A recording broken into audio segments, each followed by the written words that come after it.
A very good evening and welcome inside FirstEnergy Stadium as we get set to kick off the penultimate homestand of the 2025 season.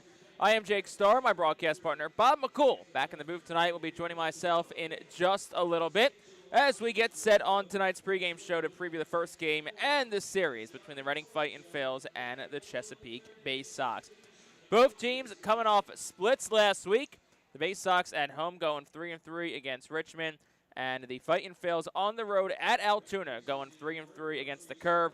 Reading dropped games on Tuesday, Saturday, and Sunday, but they did win 3 straight in the middle Wednesday, Thursday, and Friday. Esti Benzone Jimenez coming off one of his best starts since joining the Fightin Phillies. 8 strikeouts over 6 innings, 1 run, none earned last Wednesday at Altoona. And Blake Money gets the start tonight for the Baysox, bringing a 3-4 record and a 5.21 ERA into Baseball Town tonight. So we're going to take our first time out on tonight's pregame show. When we come back, it's part one of our interview with Phillies number 2 prospect and the reigning Eastern League Player of the Week, Aidan Miller. Our conversation with Miller kicks off and our pregame show rolls on after this.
Back on the pregame show here on the Fightin Phillies Radio Network. Jake Starr, joined by Bob McCool, as we are a couple minutes shy of game number 1 of 6 in this week's series between the Reading Fightin Phillies and the Chesapeake Baysox. So, Reading, Bob, 3-3 last week against Altoona. They looked really good Wednesday, Thursday, and Friday last week. They'll send Esteban Jimenez to the mound tonight.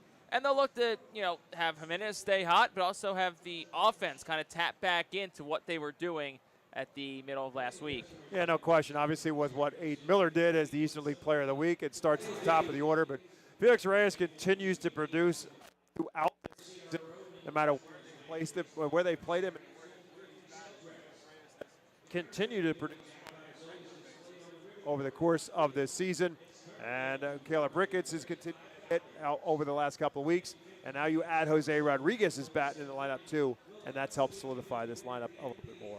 So we'll wait for the Fightin Phillies to take the field, and like Bob said, Aiden Miller's been swinging a good bat. Felix Reyes has been swinging a good bat. Jose Rodriguez, who makes his first career start tonight in center field, and I feel like, Bob, a lot of that is more along the lines of you play him out there because you have so many infielders, it feels like, so it creates another spot for Nick Dunn, Robert Moore, because here's the fact of the matter. Miller, DeMartini, they're going to be playing on the left side of the infield, so Jose Rodriguez, you move him out to center field for some games. Maybe Campbell's at the H tonight, maybe Campbell goes to a corner or Rodriguez goes to a corner, but it creates another spot for Robert Moore, Nick Dunn, two guys who need at-bats to get more at-bats. Absolutely, because to have Jose Rodriguez's bat in the lineup is important. You want to get bats in the lineup as well, and also Paul McIntosh, because he also can use and serve in that DH role as well.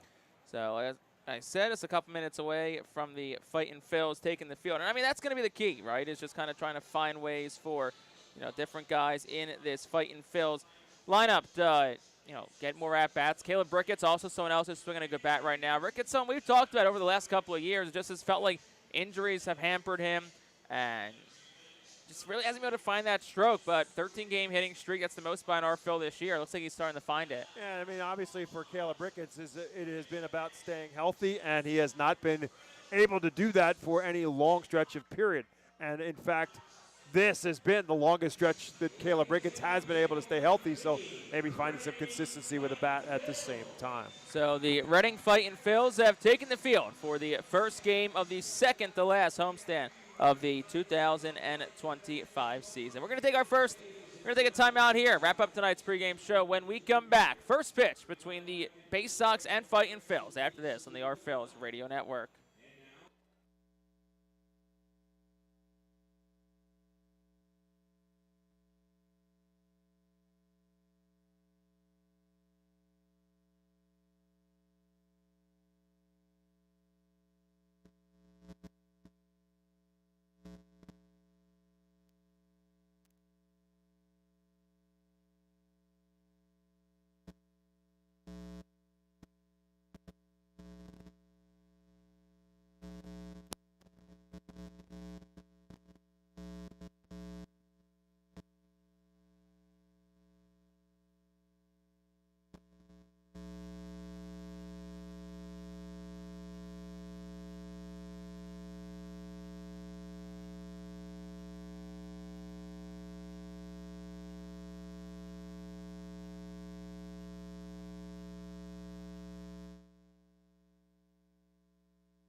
Good evening, everyone, and welcome to FirstEnergy Stadium as the Reading Fightin Phillies welcome for the first time in 2025 the Chesapeake Baysox into FirstEnergy Stadium. Baysox come in at 19-32 on the season, on the second half of the season, 50-68 overall in the season.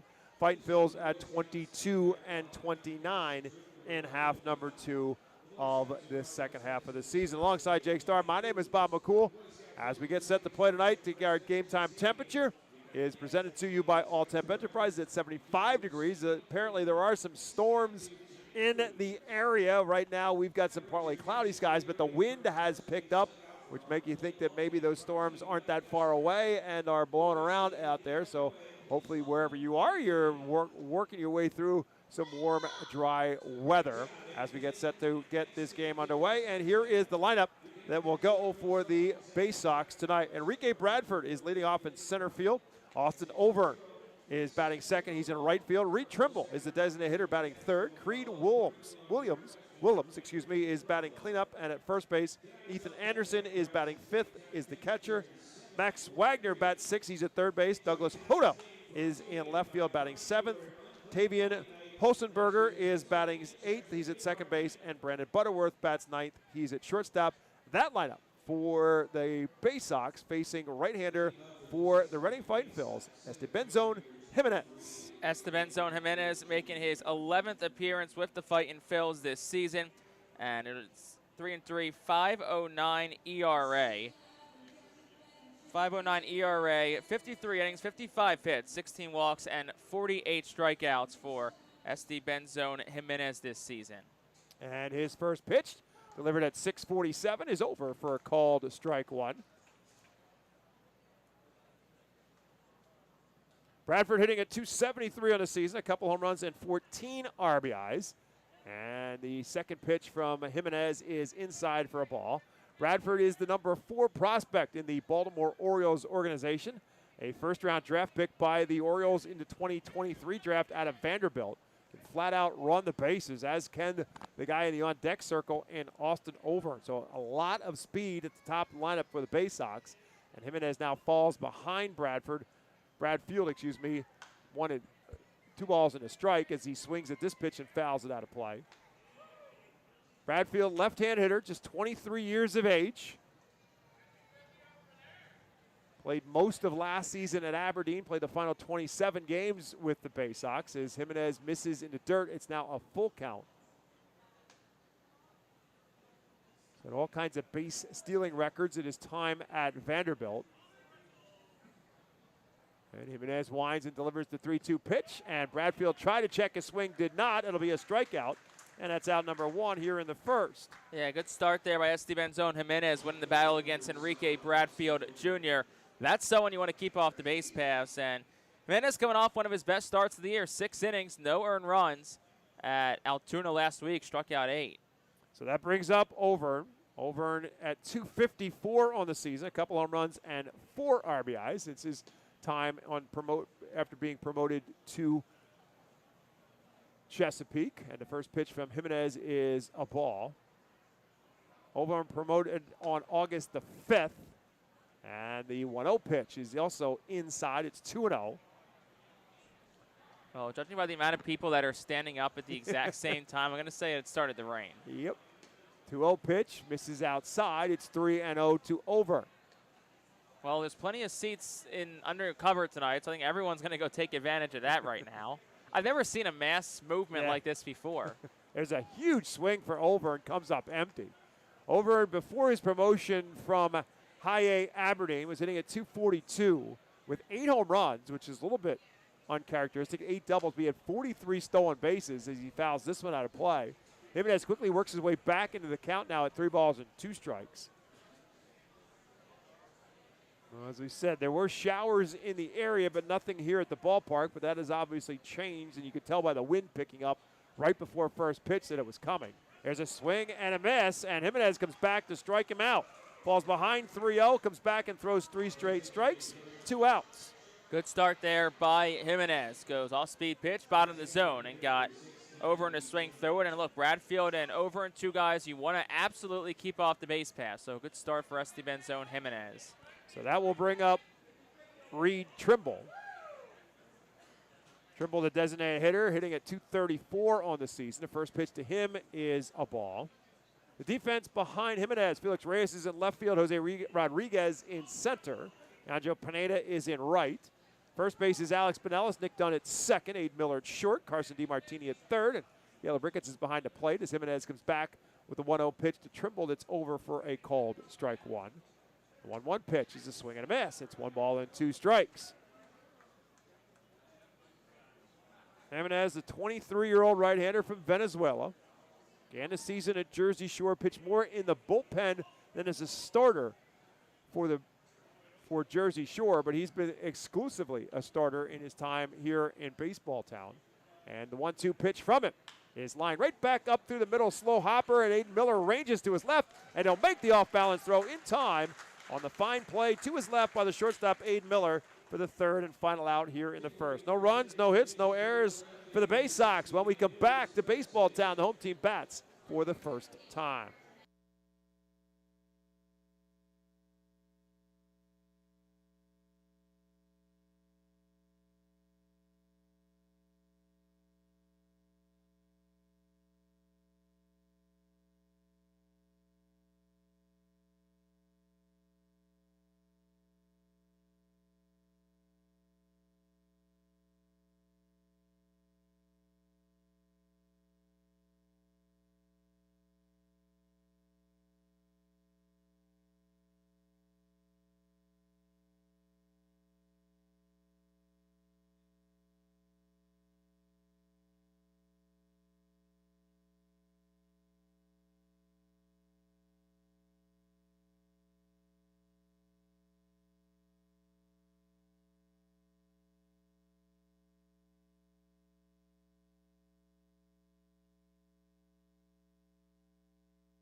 Here's a nice Fight Phil starting lineup presented by Golden Oaks Landscaping. And Aiden Miller, the reigning Eastern League Player of the Week, leading off. And batting behind him is Carson DeMartini. Felix Reyes bats third. Caleb Ricketts is in the cleanup spot. Jose Rodriguez bats fifth. Alex Pinellas is in the sixth spot. Dylan Campbell, serving as the designated hitter tonight, is batting seventh. Nick Dunn is batting eighth. And Leandro Pineda bats ninth. That lineup facing the right-handed pitcher for the Baysox, Blake Money. 12th Double-A appearance for Money, 6th start, 3-4, 5.2 on ERA, 46 2/3 innings pitched, 42 hits allowed, 17 walks, and 64 strikeouts. Opponents 240 against Money this year. So Aiden Miller with the hot bat last week in Altoona has the average up to 256. And the first pitch to him here is over for a called strike. 12 home runs now and 39 RBIs on the year for Miller, who went 12 for 23 on the trip. He had 5 doubles, a couple home runs, and 7 RBIs. And Money comes with his 0-1 pitch. And that's way up high. It's 1-1. So Miller, the Eastern League Player of the Week for the second time in 3 weeks. He did the same on the road trip to New Hampshire. And the 1-1 pitch. It's a big swing, no contact on the off-speed pitch. It's 1 ball and 2 strikes. Miller sitting right at 49 stolen bases this year, added a couple last week.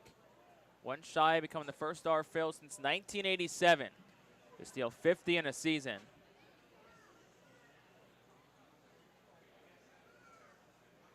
And Money comes with his 1-2 pitch. And Miller takes that over for a called strike 3. Came right back to back with the cutter, and Miller takes it for a called third strike. So that'll bring up Carson DeMartini. DeMartini now at 210 on the season. Rough trip for him. He just went 3 for 23. Got a couple home runs and 19 RBIs since his promotion from Jersey Shore. And first pitch to him is inside, ball 1. DeMartini got off to a hot start after first being promoted to Reading, but the bat has cooled off. And the 1-0 pitch to the left-hand hitter is over for a called strike 2. So Money working ahead. It's no balls and 2 strikes. Money, 23 years of age. He's a big dude, 6'7", 240 pounds. Sarasota, Florida native, played at LSU. And his 0-2 pitch misses outside to make it 1-2. Money started the season at Aberdeen, made 9 starts there before his promotion in the middle of June to Chesapeake. I'm going to keep myself from saying Bowie throughout the night because they were the Bowie Baysox. Forever. They changed now to Chesapeake Baysox. There's a swing and a miss. And DeMartini goes down swinging. So just like Jimenez started the top of the first for the Fightin' Phils with a couple of strikeouts, Blake Money starts the bottom of the first with a couple of strikeouts for the Phils. 2 down brings up Felix Reyes. We'll have to have a jar or something where you put a nickel in it every time that. Apparently that was only strike 2. I thought that was strike 3. I thought it was too. Okay, so it's 2 balls and 2 strikes to Carson DeMartini. And he'll loop a little looper into left field, and it will hang up long enough for Douglas Hodo to make the catch. So strike what I said about the strikeout, but it is still an out. On the fly out to left field off the bat of DeMartini, and that will bring up Felix Reyes. So what I was saying is that we should have a little jar, and every time one of us slip and say the old, I guess, city identification of the Baysox, we got to put a nickel in it. That's fine. Makes sense. End of the week, we buy ourselves a nice steak dinner. That's fine. Or we go to the dollar store, depending on how well we do. That's true. Felix Reyes stands in, swinging a hot bat as he has pretty much throughout the year. He really doesn't get any hotter. He just stays as consistent as he is. 10 for 25 on the trip. Batting average is now at .333 on the season. 1 ball and no strikes to Reyes. That's in the dirt. That's 2-0. Aiden Miller won Eastern League Player of the Week, and he was the best player in the Eastern League last week. But I think Felix Reyes and Jose Rodriguez both had very valiant arguments to at least be in consideration. Both had excellent weeks against the Baysox. Rodriguez was .417 against Altoona. 2 balls and no strikes to Reyes. Drives this one straight away center field. Back goes Bradfield, back to the wall, looks up, and it's off the wall and ricochets back to the middle to the center field. And Felix Reyes will roll in with yet another double. His 28th double of the season. 28 doubles for Felix Reyes. Was tied for 3rd in the league in doubles before that swing right there. Hit that one high off that right center field wall as well. Reyes, if you're looking at the replay, wasn't really running out of the box. I mean, maybe you get a triple if he's running right away, but still, I mean, the way he kind of carrying back in, it was probably a double no matter what. The rest of the defense, Douglas Hodo, who did do a nice job of backing up on that play, the left fielder, came over to back it up after Bradfield went to the wall for the ball. He's in center field as Bradfield, and Austin Overn is in right. Adam Retzbach gets to start at first base tonight. Second base is Tavion Hosenberger. Shortstop is Brandon Butterworth. Max Wagner is at third, and Ethan Anderson is behind the plate. Caleb Ricketts is at the plate for the Fightin' Phils, and the first pitch from Blake Money is outside, ball 1. Ricketts, someone else who's had a really good month of August, currently riding a 13-game hitting streak. 22 RBIs on the season for Ricketts. With a runner in scoring position, he takes one up high. It's 2-0.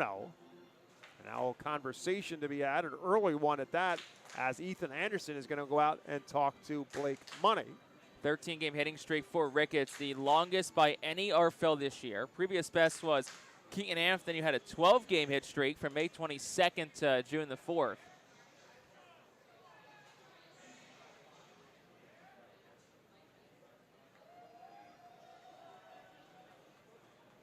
Looks like the rain has stopped.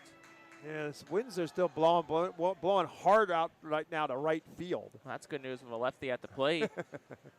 Ricketts with 5 home runs now on the year, batting average at .249 as he stands in. Again, Felix Reyes at second base after the double. Shortstop Butterworth sneaking in behind him with the left-hand hitter Ricketts at the plate, who jumps out of the way of it, and it's 3 balls and no strikes. That's an awesome last name. Butterworth? Yeah. I mean, his mom is Mrs. Butterworth.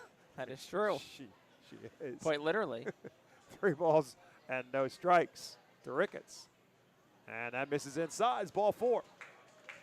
So that'll now make it a 14-game on-base streak for Caleb Ricketts. That'll bring Jose Rodriguez to the plate, who had a handful of big hits at Altoona last week. 8 for 17 in total for Rodriguez on the trip. A couple of doubles, 5 RBIs. He's hitting at .310 as he stands in. It's been an adventure this season for Jose Rodriguez. Of course, he was suspended early in the season, became eligible to play after the 1-year suspension, and then was swinging a good bat, then got hurt and missed some time. But the one thing about Jose Rodriguez, when his name's in the lineup, his bat comes with it. And that's been the case ever since he got here in April of 2024. First pitch to him is inside for a ball. So 5 straight now out of the zone from Money after the double by Reyes. 1-0 pitch. Make it 6 straight as he misses outside. It's 2-0. You wonder if it's take all the way, or if a bat like Rodriguez, you kind of just trust him and say, hey, if you get a pitch you like, because he might just try to groove one over, give it a rip. Reyes at second, Ricketts at first. 2 outs, bottom half of the first. 2 balls and no strikes to Jose Rodriguez. And he comes with a breaking ball there at 2-0 after 6 straight misses. I mean, if you're Jose Rodriguez, you just got to sit dead red. See anything breaking, you're going to take it regardless. And it is a called strike, so it's 2 balls and a strike. Might be that Money's just trying to figure out what pitch he's got a good grasp of. 2-0 pitch, 2-1 pitch, excuse me, is low and away. It's 3-1. Comes with a slider there. So still a great hitter's count right now for Rodriguez. Alex Pinellas in the on-deck circle if Rodriguez will reach. And comes back with that. This time it's the slider that's over for a called strike, so it's 3-2. It's just been a heavy dose of off speed in this at-bat to Jose Rodriguez. So the runners will be off on the pitch now with 3 balls and 2 strikes on the batter and 2 outs here in the bottom of the first. This one lifted straight up in the infield. Looks like Butterworth, the shortstop, is going to call for it. He'll make the catch for the 3rd and final out. So the Phils get a little bit of damage going in the first, but they can't get a run across. No runs, 1 hit, no errors, 2 left, 1 complete in Baseball Town. We're scoreless.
Top half of the second inning, again alongside Jake Starr. My name is Bob McCool, back on the Reading Fight Phils Radio Network, as we will be throughout the rest of this series. Phils and Baysox through Sunday on, as Jake Starr would call it, the penultimate, and Mike Keller would too, the penultimate homestand of the season. It's one of my favorite words. Yeah. I love the word penultimate. Yes. Mike Keller has adopted it as one of his favorite words as well. Anything that is the next to last has now become the penultimate in everywhere I turn because of the two of you. International Fireworks is the official sponsor of the Phils fireworks shows during the 2025 season. Head to their store at 242 Sycamore Road in Douglasville or visit fireworksrus.com. Adam Retzbach will lead it off for Chesapeake, and he lifts this one high into left field. Felix Reyes will wait for it, and he'll make the catch for out number 1. For 1 pitch, 1 out here in the second. Bring up Ethan Anderson. Baysox actually had back-to-back home series. They took on Erie, split the 6 games against the Seawolves, and then took on Richmond and split the series against the Flying Squirrels as well. So it was a 6-game homestand. They put up some pretty good offensive numbers themselves over the course of that, as Anderson takes the first pitch over for a called strike. Left-handed hitter takes this one in the dirt. It's 1 ball and 1 strike. Anderson hitting at .222 on the year with a double and no RBI since his promotion from Aberdeen.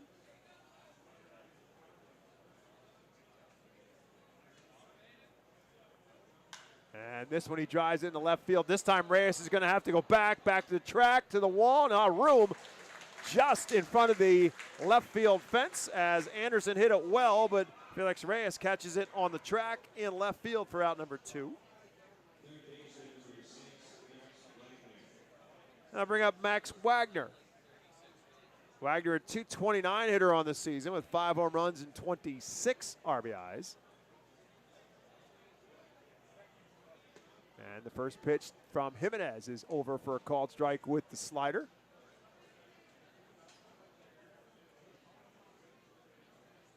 Right back, 0-1, misses up and away with a fastball. Philadelphia Phillies, New York Mets, minutes away from start of game 2 of their series in Citi Field as Jimenez comes back 1-1 and gets that over for a called strike 2. Right back with the same pitch. Fastball up high, and now comes back with a cutter, and they'll appeal and say he did not go around, so it stays 2 strikes to Wagner, now 2 balls and 2 strikes. Nate Dieterich is behind the plate tonight. Brandon Spivak is at first base, and Tatum Littleton is our third base umpire. 2-2 pitch is way outside. Now the count is full. Jimenez reaches 3 balls on a batter for the second time in 6 batters. And this one is ripped into left center field. Rodriguez going back to the wall, and he'll make the catch right in front of the fence. Jose Rodriguez gets his first try in center field. He makes a great running catch in the left center field gap for the third and final out here in the second. No runs, no hits, no errors, and nobody left. We're still scoreless in baseball town after an inning and a half.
Bottom half of the second inning is brought to you by Cornwall Manor, an active senior living not-for-profit community in scenic Cornwall, Pennsylvania, outside of Lebanon.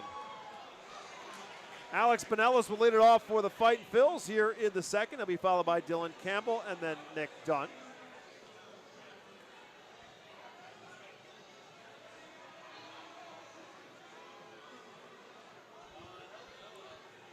And I mean, last inning, Chesapeake got a hold of us on the left field. That just died kind of at the warning track, and it doesn't look like the wind's really blowing in that much, but regardless, though, I mean, you'll take it if you're the R Phils. Jose Rodriguez, a heck of a running play in center field. First ever start in the outfield, and he's looking like a natural already. Yeah, I mean, he ran a long way to go get that, and running right towards the fence as well. And he made the catch, braced himself, a fine running catch as Pinellas takes one up and in for a ball. I mean, you know, you're out there for the first time. You like just some nice little easy can of corn fly ball to you. You get the butterflies out of your system. Not necessarily looking for a drive in the gap, but Rodriguez made the play. 1 ball and no strikes to Pinellas. And he lines this one into right field. That's going to fall for a base hit. Alex Pinellas will lead off the second with a single. Good piece of hitting there by Pinellas. It was lined at 101 off the bat. And look, he's put some good swings on. Had a really good month of June. I know he missed some time with that lower back injury on the injury list. So just trying to kind of get things going again. And look, him and Reyes are going to be your first baseman most days. And when Reyes is in the outfield, Pinellas, he's going to be your first baseman. So I'll bring up Dylan Campbell. Campbell at .228 on the season, serving as a DH tonight for the Fightin' Phils. He got 6 home runs and 19 RBIs as a Fightin' Phil since his promotion from Jersey Shore. First pitch to him from Money as a slider for a called strike 1.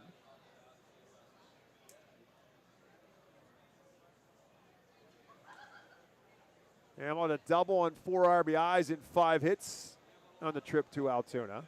0-1 pitch to him. Off-speed pitch, and he's way out in front. And now Money's out in front of him. No balls and 2 strikes.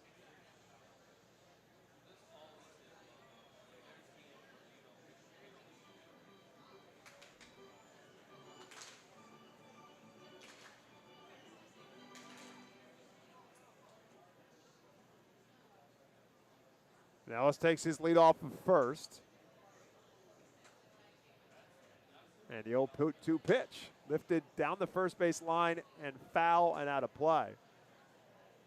Now I keep thinking of, we're talking about thinking of Bowie for the Baysox as opposed to Chesapeake. I keep thinking for Blake Money, I keep thinking of Don Money, former Philadelphia Philly. I don't think he played in Reading. I think he came up through the Phillies organization before 67.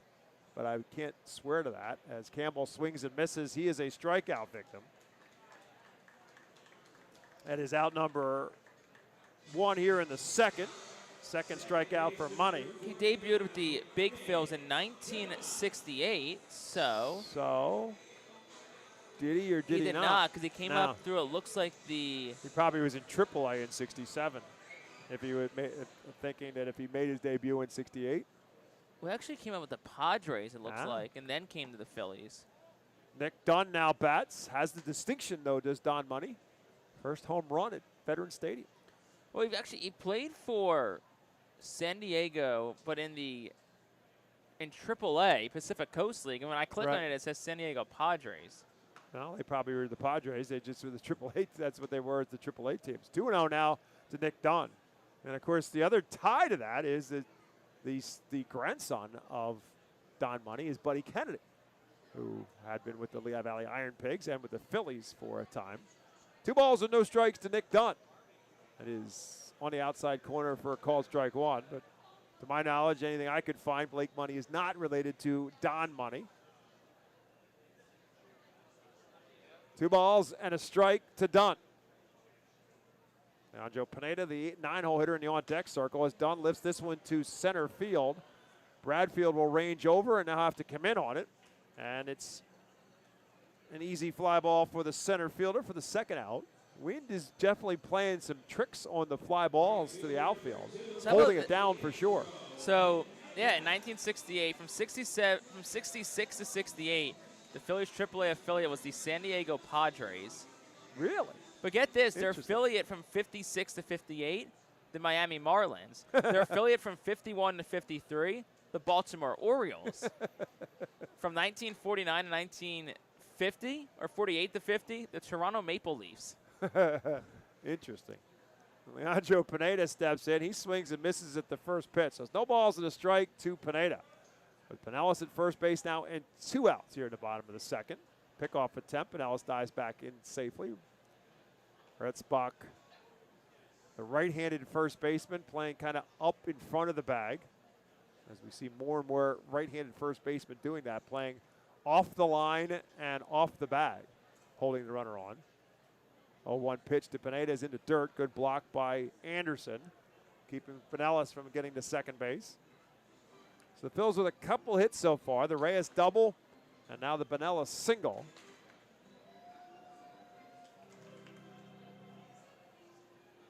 Top of the order, and Aiden Miller in the on-deck circle if Pineda reaches. He's picked it up offensively over the last couple of weeks as well. Batting average up to 220, which may not sound like much, but that average was well below 200 for quite an extensive piece of this season. 364 last week at Altoona. Had 3 extra base hits, drove in 3. 2 balls and a strike to him now. Money's pitch and a hit. I think it hit his hand, or I wasn't sure if it hit the bat or not. It certainly got a piece of his hand. That was we right heard at something him. up here. Right. That was right at him, and he just could not get out of it. 93 miles per hour. It looks like it was right off the wrist. Yeah, he turned into the pitch, and the pitch was just like almost bearing out his chest, and he had nowhere to go. So the trainer's out. Alpadrique's in to look at him. Got him in the right hand or right wrist.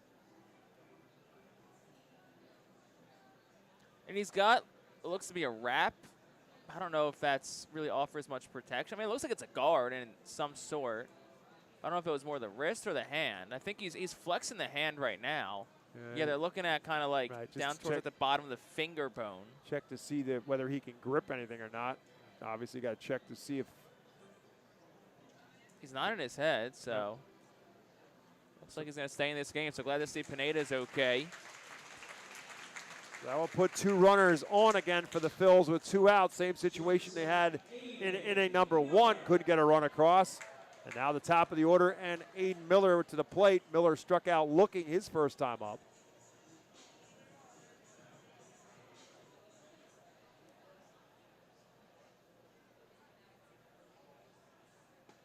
And the first pitch to him is over for a called strike. That was not a strike, A. And B, add insult to injury. It was a very late call by the home plate umpire. Yeah, Miller with a look back. I think he did the same thing in his first at-bat. It was a cutter from Money that, according to the home plate umpire, caught the outside corner. 0-1 pitch. Pretty much the same spot, only this time it's a curveball, but it's up a little bit higher, and that one was definitely a strike. So it's now quickly no balls and 2 strikes to Aiden Miller. Very unique strike call by the home plate umpire. He punches forward. Yes.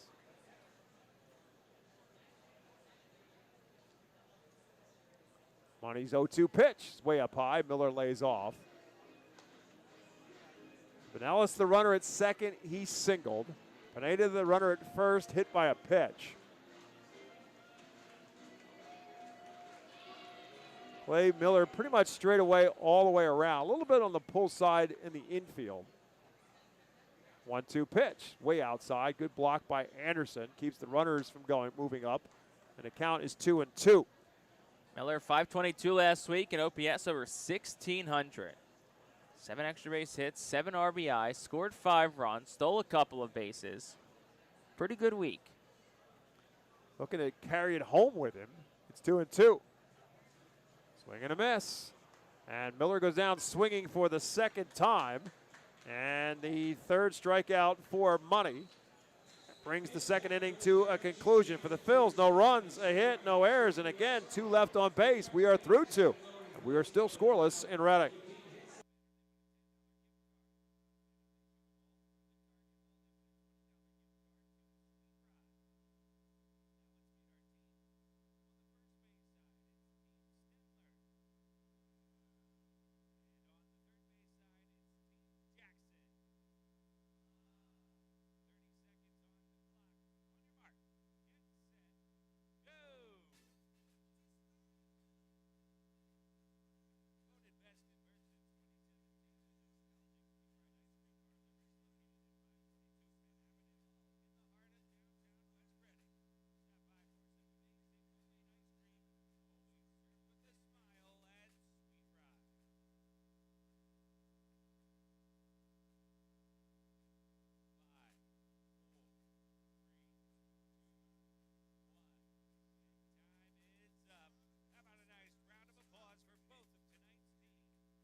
Before we begin inning number 3, I want to thank our good friends at Pepsi for presenting the 2025 season here in Baseball Town. Go fight Phils and drink more Pepsi. Douglas Hodo will lead it off for the Baysox here in the 3rd inning. Be followed by Tavian Hosenberger and Brandon Butterworth. 7, 8, and 9 due up for the Baysox.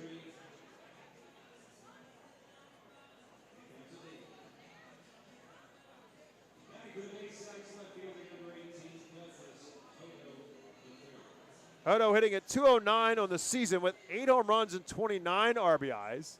As I mentioned, a back-to-back homestand for the Baysox.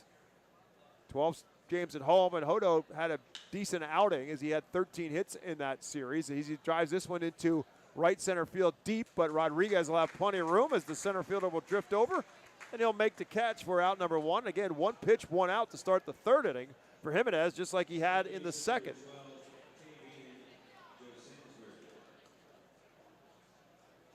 So that'll bring up Josenberger. He's hitting at 192 on the season with 4 home runs and 19 RBIs. And the first pitch, the left-hand hitter, is over for a called strike. Roberto Mercado, the manager for the Baysox, as the 0-1 pitch from Jimenez is down low for a ball. The rain that was falling earlier is cleared away. Sun peeking out now through the clouds here at FirstEnergy Stadium, as that's ground into right field for a base hit. Josenberger gets the first base hit of the ball game for the Baysox with an out here in the in the third inning. And I'll bring up Brandon Butterworth.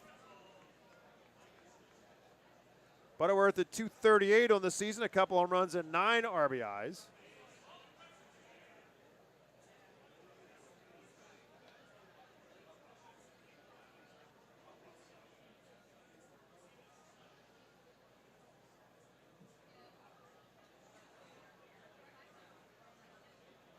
Butterworth acquired by the Orioles at the trade deadline at the end of July of this season from the San Diego Padres, originally drafted by the Padres out of North Carolina State.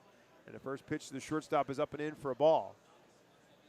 It was a trade in which the Orioles sent Ryan O'Hearn and Ramon Laureano to San Diego, as Butterworth lifts this one into shallow right field. Pineda is there. In that trade, by the way, in addition to Butterworth, the Orioles got 5 other prospects as San Diego was unloading their minor league system at the trade deadline.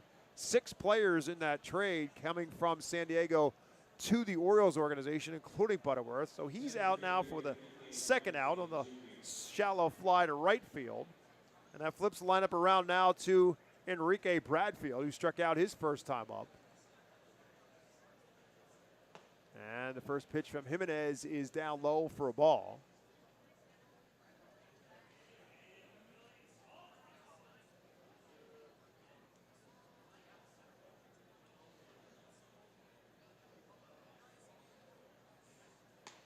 And the 1-0 pitch is there for a called strike one.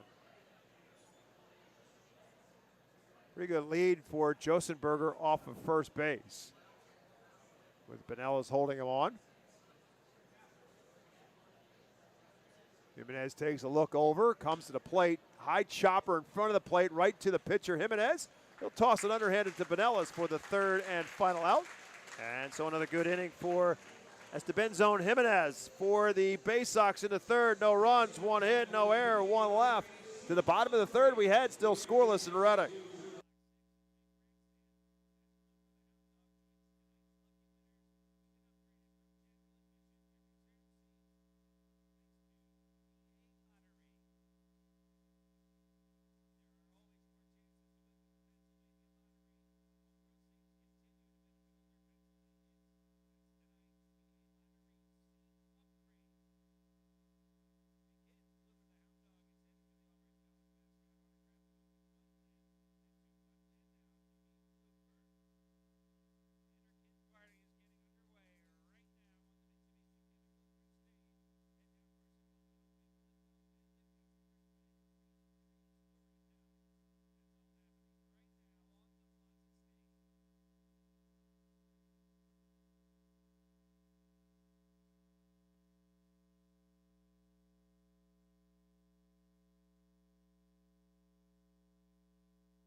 Bottom half of the third inning is brought to you by Schwartz-Carlton PC. You can expect reliable and experienced attorneys who are committed to getting you justice after a serious personal injury.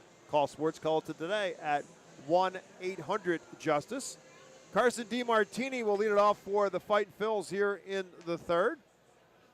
No runs on a hit for the Baysox. No runs on 2 hits for the Fightin' Phils.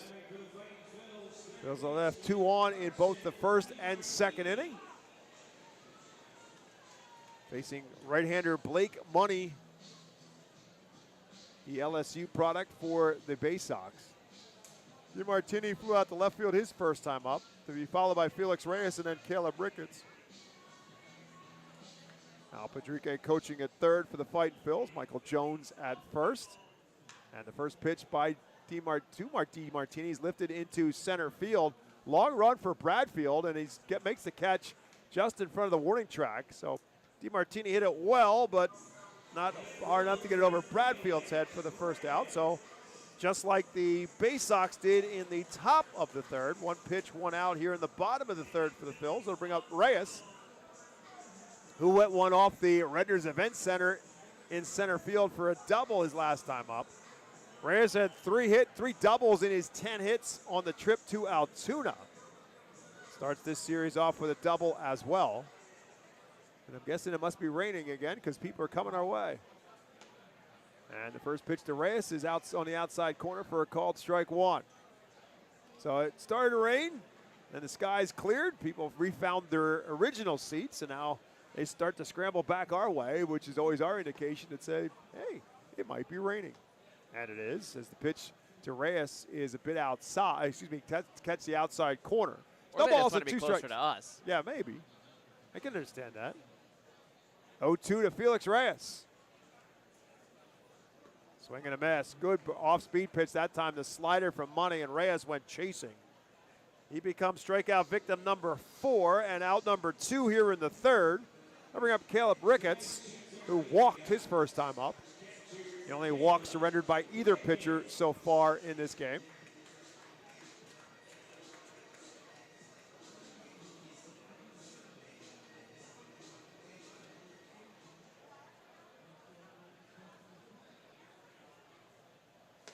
And the first pitch to Ricketts is up high for a ball. So Caleb Ricketts is yet to see a strike. He walked on 4 pitches his first time up.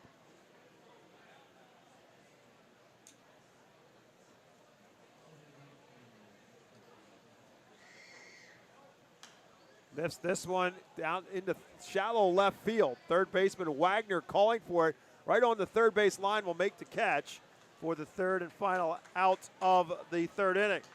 Pretty easy inning that time for Blake Money as the Fightin Phils go in order in the bottom of the third. We head to the fourth in Reading, still scoreless.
We head to the top half of the fourth inning. We've had more rain than runs. See if Jake Starr can change that up as he takes over play-by-play here at the top of the fourth inning. Thank you very much, Bob. I'll try to bring drier conditions and more runs for the good team here. So emphasize the first part as well. So top half of the fourth inning, Fightin Phils and Baysox scoreless through a third of this game as the rain continues to fall here at FirstEnergy season. And a reminder that every Tuesday, all active military and veterans get $3 off box seats thanks to Burke's Oral Surgery and Dental Implant Center.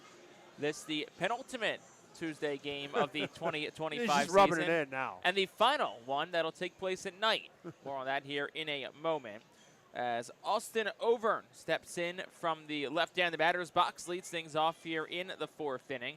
First pitch from Esteban Jimenez. Misses a bit inside, 1 ball and no strikes. Overn 0 for 1 in tonight's ball game. He was a strikeout victim his first time up. Jimenez fires the 1-0, and it's swung on and rolled over foul towards the first base coach's box. The final Tuesday game of the season on September the 9th will be the 22nd annual morning game. And Bob's just so excited to be here that morning. It's an 11 a.m. start, but Bob's probably going to be here at about 5:30 in the morning. Yeah, I just want to make you get up early. It's a bunt, first base line, and it's in no man's land, and it's going to be an infield bunt single for the speedy Austin Overn. So it's the second hit tonight for the Baysox, as that one pretty much rolled right to first base, and there was no play for either Jimenez or Benellis. I talked earlier about the speed at the top of the order with Bradfield and Overn, and that's just a great bunt by Overn. Only person that maybe could have made a play on that would have been Benellis, and he was playing back. Just a no shot. That was you couldn't have done that any better. You couldn't have placed it any better for Overn. That was no shot anybody was going to get there, especially with his speed. First pitch to Reed Trimble is a strike. It's 0-1. Now you got to be cautious because Austin Overn has 14 stolen bases in 15 AA games. And for those wondering, yes, that is a very good ratio.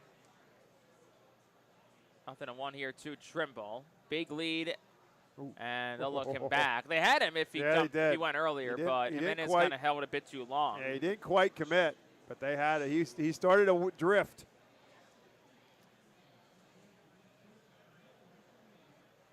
Stole 4 bases in a game last Friday night against Richmond. 0-1, he stays put. That one is swung on, hit down the left field line towards the corner, and it's foul. It had home run distance from Trimble, but it just slices to the left of that foul pole, and it's 0-2. Reed Trimble is 0 for 1 tonight. 0 for 3 in his career against Jimenez, who has pitched against the Baysox one other time this year. Went 5 innings, allowed 1 run on July the 13th in a victory. 0-2 is over and leads off first. Jimenez sets at the belt. Another big lead. There he goes. Pitch is swung on and it's popped up. In the infield, Jimenez and Ricketts both go over, and it's the third baseman, DeMartini, who makes the call on the catch and foul ground, and that's going to be out number 1. Over and able to get back to first base in plenty of time. Well, you got to like the effort by Jimenez. He was right in the middle of that because Ricketts couldn't find it right away. So Jimenez came to help bail out his catcher, and then eventually DeMartini made the right decision to call everybody off, and then Jimenez bailed out. So that'll bring the first baseman, Adam Retzbach, to the plate. 1 out in the top of the 4th inning. Fightin Phillies and Baysox still scoreless. Over, and they haven't picked off. They got him. Great play all around. Esteban Jimenez to Alex Benellis for the pickoff. Over and was again dancing off the bag, and Jimenez timed it perfectly this time. Yeah, I don't know. He is picked off. I don't know if that's Overn's thing or what, but it's a dangerous thing. He literally jumps off the bag. And if obviously if they don't make the pickoff attempt, he's got all but a running lead. But if they make the pickoff attempt, he's a dead duck. They could have had him one time. That time they got him. First pitch to Adam Retzbach. He takes up high for a ball. It's 1-0. Retzbach 0 for 1 in tonight's ball game, coming off a 227 week against Richmond at home. And the next pitch home is up and in. It's 2-0. Actually, it was 227 homestand for Adam Retzbach. Baysox were home for a couple of weeks at a season-long 2-week homestand down at Prince George's Stadium in Bowie, Maryland. 2-0 is swung on and missed. It's 2-1. Bases are empty. 2 outs here in the top of the 4th inning. We remain scoreless between Reading and the Baysox. Retzbach, a fly out the left, his first time up. The 2-1 is a bit low and away. It's 3-1.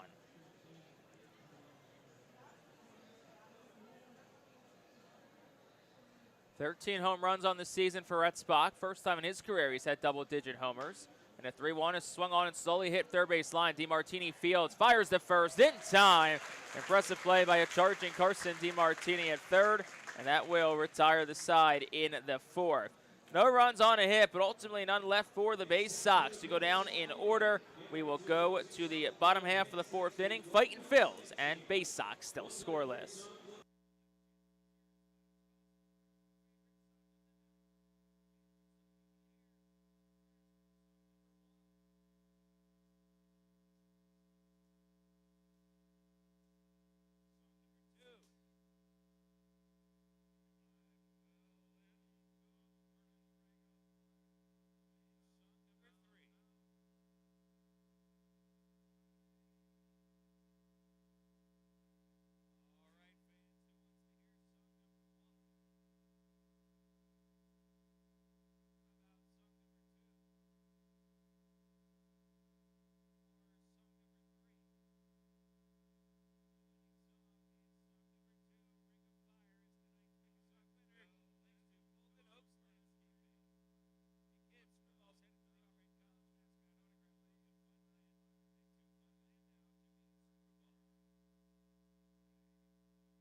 Klein is proud to be the official transportation provider of the Reading Fightin Phils. Klein Transportation gets to our Phils to all their road trips throughout the 2025 season. For more information, go to kleintransportation.com. So, bottom half of the fourth inning, still scoreless between Reading and Chesapeake. Along with Bob McCool, I'm Jake Starr. Appreciate you spending part of your Tuesday night with us. And it'll be 5, 6, 7 due up for the Phils here in the frame. Jose Rodriguez, the first to dig in. And he'll do so against Blake Money, who, like Esteban Jimenez, has kept the Phils off the board through 3 innings in tonight's ball game. First pitch home to Rodriguez, a big swing and a miss. It's 0-1. May have to make a trip down to the plaza during the next inning, Jake. And if I don't come back. Ever or just tonight? No, just means, well, depends. Depends how much. They're giving out money down there. Here's the 0-1. Is swung on and popped up, and will go to play foul on the third base side, 0-2. Tonight is Find Your Unclaimed Money night. There is a table set up down in the Diamond Credit Union Plaza with the Pennsylvania Treasury Department. All you do is you walk up, you say your name, maybe you say a loved one's name, and you see if you have any money that's owed to you. Yes. They're giving away. What's that total? It was over 29,000. 0-2. And Rodriguez swinging a miss. He's down on strikes. That's the 5th strikeout tonight for Blake Money. Got to bring Alex Pinellas to the plate. And how about that for irony? On Find Your Unclaimed Money night, yeah, that's exactly right. the starting pitcher for the Baysox, name is Blake Money. That's well played by them. They had to know, right? Absolutely. And by the way, it's raining again, so maybe I'll wait an inning to get my money. I don't want my money to get wet. So Alex Pinellas digs in as the rain intensifies. And the first pitch onto the lefty is swung on and missed. It's 0-1. This is definitely the hardest I think it's been tonight. Yeah, it is. It's really coming down hard now. So let's hope it's a quick one. Just like the other ones have been pretty quick. Yeah, it's been off and on all night. 0-1 the pitch. And Pinellas will take that one a bit inside for a ball. It's 1-1.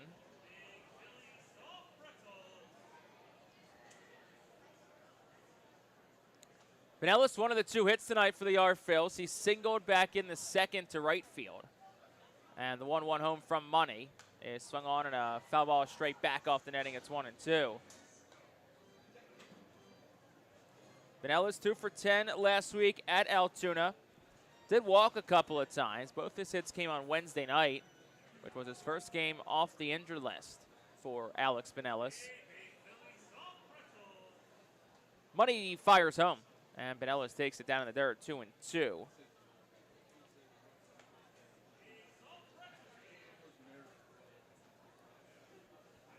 Pinellas on the injured list from August 8th to the 19th. So pretty brief stay for him, just 11 days on the IL. And the 2-2 is swung on, fouled straight back to our left, and I believe a window has broken in the booth to our left. Yeah, it has. Yeah, I see some glass fragments. Yeah, there is some broken glass to our left. That is the second time that has happened in the last 2 years. Yeah. So 2 balls, 2 strikes, 2 Pinellas the pitch home, and that's swung on and missed. That's strike number 3. 2 outs in the inning. That'll bring Dylan Campbell to the plate. Yeah, missed just to our left. Nobody really in kind of that launch zone, I guess, so it looks like everyone is okay.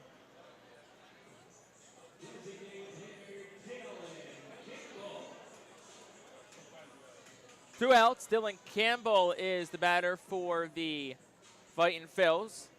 Running the first 2 batters retired here in the inning. And here's the first pitch home. Campbell is swinging a miss. It's 0-1.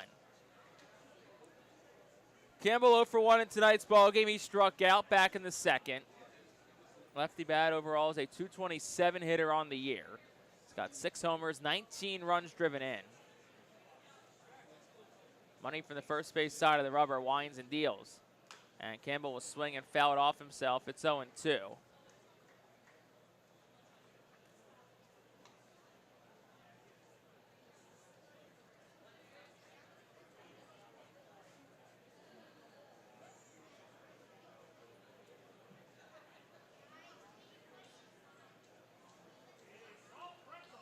So 0-2 the count to Dylan Campbell with 2 outs here in the inning. And Money fires. And Campbell swings and misses down on strikes. And Blake Money strikes out the side here in the fourth. 7 total tonight for him as the Phils go down in order. What are the fifth? Still scoreless here between Reading and Chesapeake.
Today's Fightin' Phil's alumni report is presented by Deer Country Farm and Lawn. And let's go up the Lehigh Valley. The Iron Pigs picked up a series sweep over the Durham Bulls with a win on Sunday. Justin Crawford had 2 hits, including a home run. Yohan Rojas also had 2 hits and a double as well.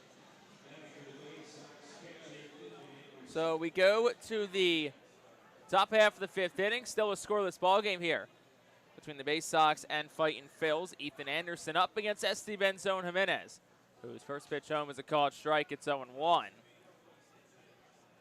5-6-7. Due up here in the inning for second-year Baysox manager Roberto Mercado. The 0-1 misses a bit inside. It's 1-1. Anderson 0 for 1 in tonight's ball game. He flew out the left his first time up. Pitch home is swung on a line drive foul. Hits off the facing the dugout suite, and then actually kicked up and rolled over the top of the dugout suite, and then into the general admissions section on the right field side where a fan will chase it down. So it's 1-2. Pitch home, swung on, lifted, and slice foul. Out of play on the left field side, this time into the 67 club.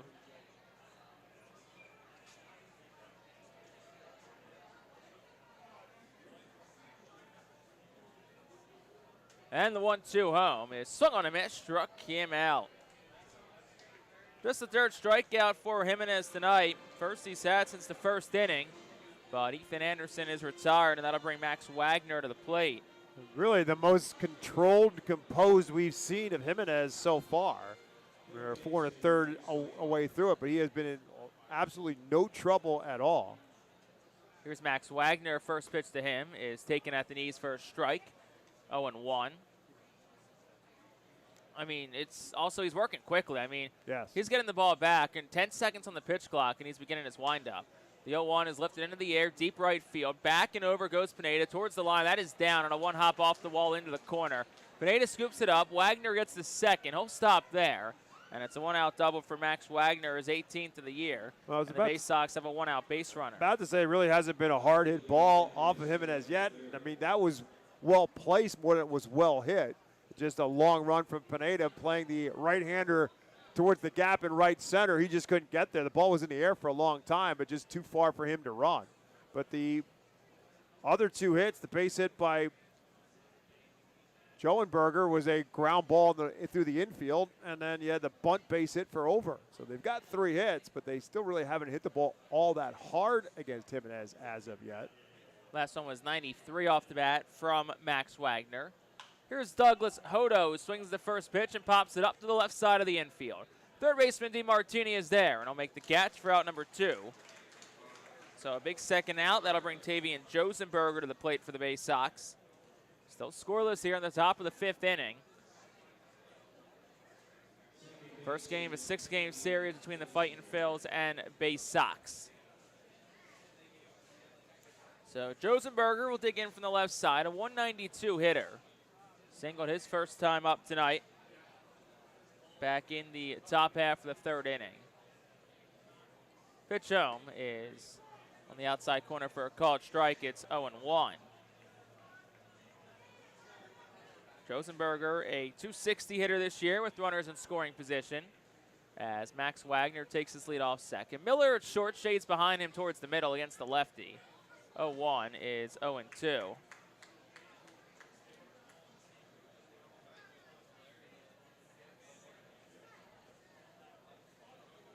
So no balls, 2 strikes. Time is called.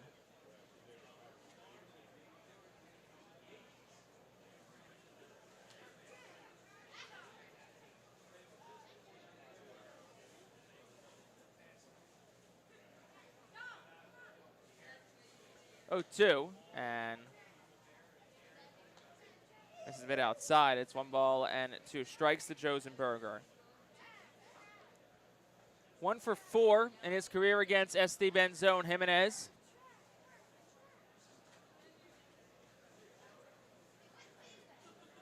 And the 1-2.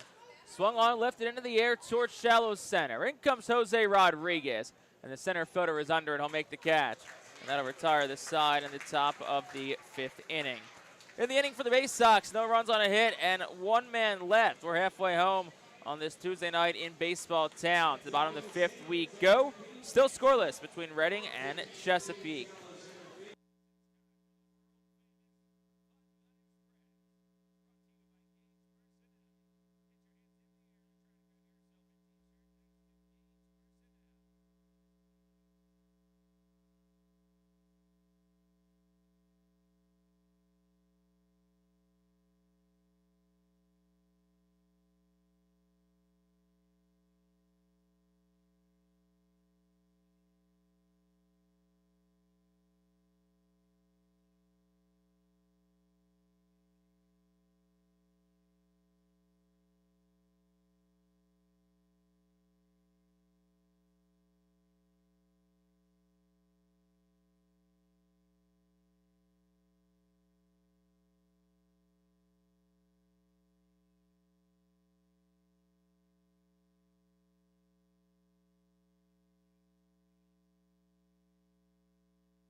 Bottom half for the 5th inning is presented by Cornwall Manor, a unique and charming community nestled on a 190-acre wooded campus with many walking trails, including the Lebanon County Rail Trail.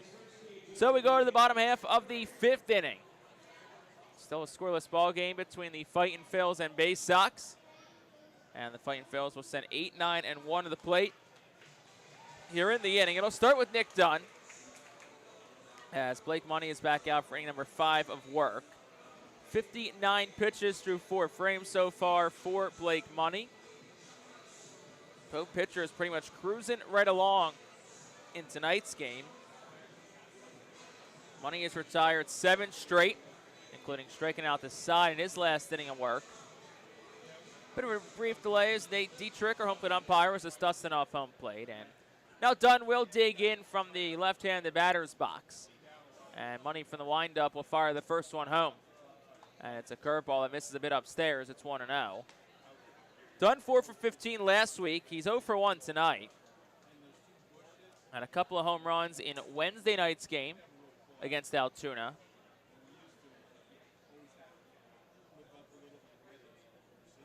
And the pitch home. Takes that one down the chute for a called strike. It's 1-1. The 2 home runs Dunn had on Wednesday night, the first 2 home run game he's had in his career. First multi-home run game in his pro career. As the 1-1 is fired home, and it's another curveball. This one is in for a strike. It's 1-2. Dunn did homer off of Money when he pitched against Reading back on July the 11th at Prince George's Stadium down in Bowie. 6 in total this year for Dunn. Here's the 1-2. And he swings and he fouls it straight back. It stays a ball and 2 strikes.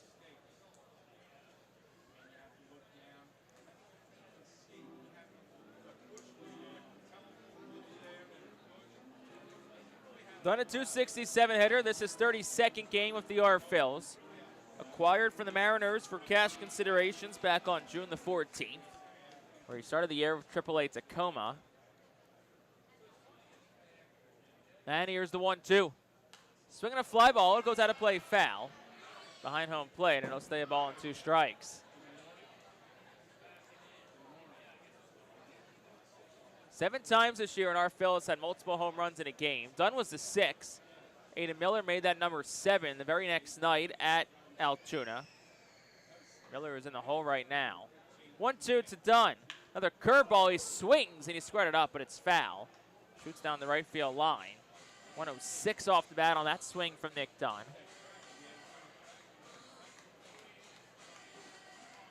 Dunn, a PA kid, born and raised in Sunbury, Pennsylvania.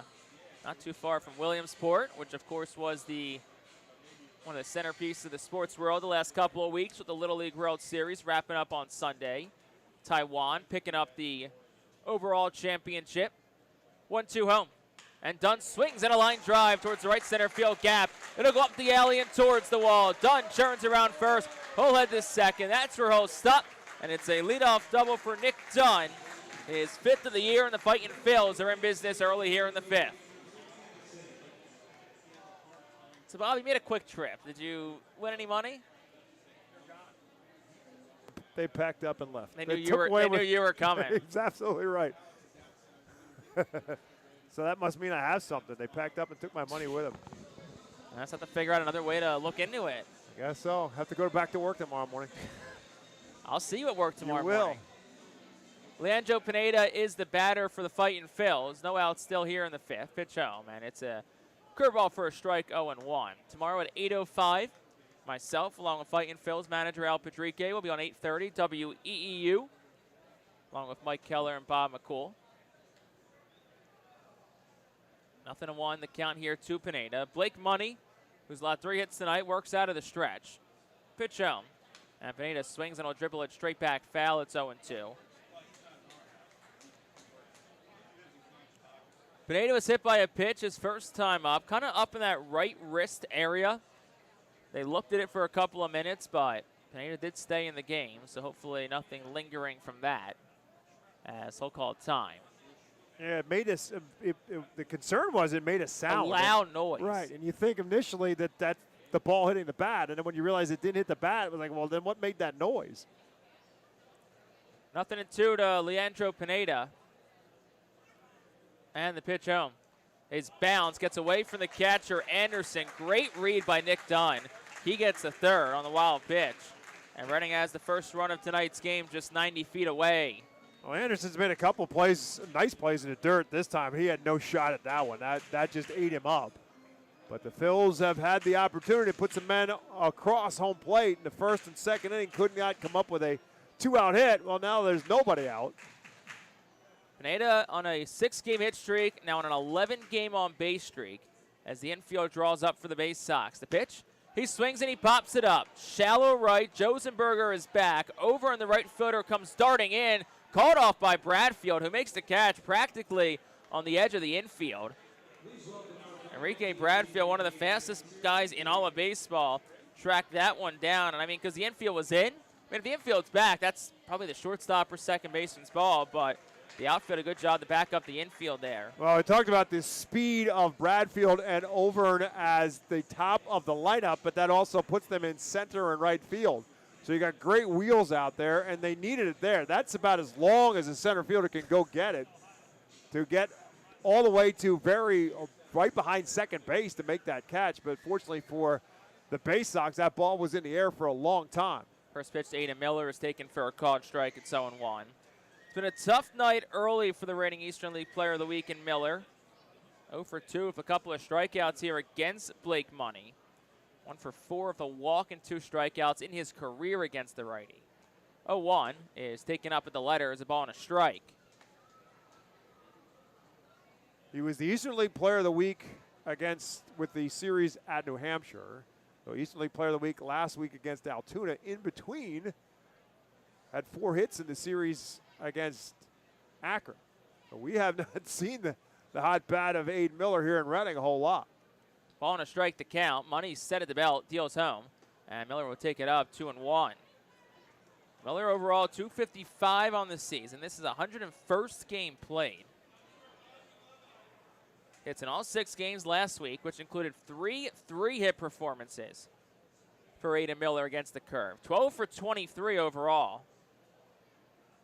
And the next pitch home. Miller will take that one down. 3 balls, 1 strike. So now a hitter's count for the 21-year-old Aiden Miller. He raised his batting average about 20 points on that road trip. That's not easy to do at this point in time of the season. I mean, it's one thing to do that in April and May when you don't have as many at-bats, but when you're up to as many at-bats as you are by the time you get to the end of August, it's not easy to raise your batting, but hitting 500 will do that to you. 3-1 the count, pitch home. Miller swinging a miss, 3-2. He was 249 back on May the 31st, and it never got back to that mark until last Thursday at Altoona. Yeah, he's been pretty much in that 230 range for a while, and then kind of dipped down into the 220s, pushed it back up in the low 230s by the time they went back out on the road. 3-2. Upstairs, ball 4. And dare I say it, it's also a prime stolen base opportunity here for Aiden Miller. Next one will be his 50th of the season. Second walk by Money, but that's what we talked about with Aiden Miller throughout this season. Whether the hits were coming or not, the patient at-bats have gotten better and better, and prolonged at-bats, and didn't go chasing after a pitch with a runner at third base. And now a conversation on the mound we held as Jordy Henry, the pitching coach for the Baysox, is going to come out and have a conversation with Money.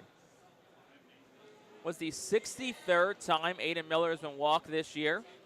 Tied for 3rd in the Eastern League in that mark.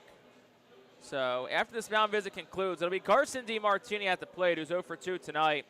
Aiden Miller at first, and Nick Dunn at third. I would have to think Aiden Miller is going to be trying to steal Yeah, I mean, everything points to it. You want to stay out of the double play by getting him in motion. Plus, obviously, if he steals the base, and you got 2 men in scoring position, your 2 and your 3-hole hitters do up.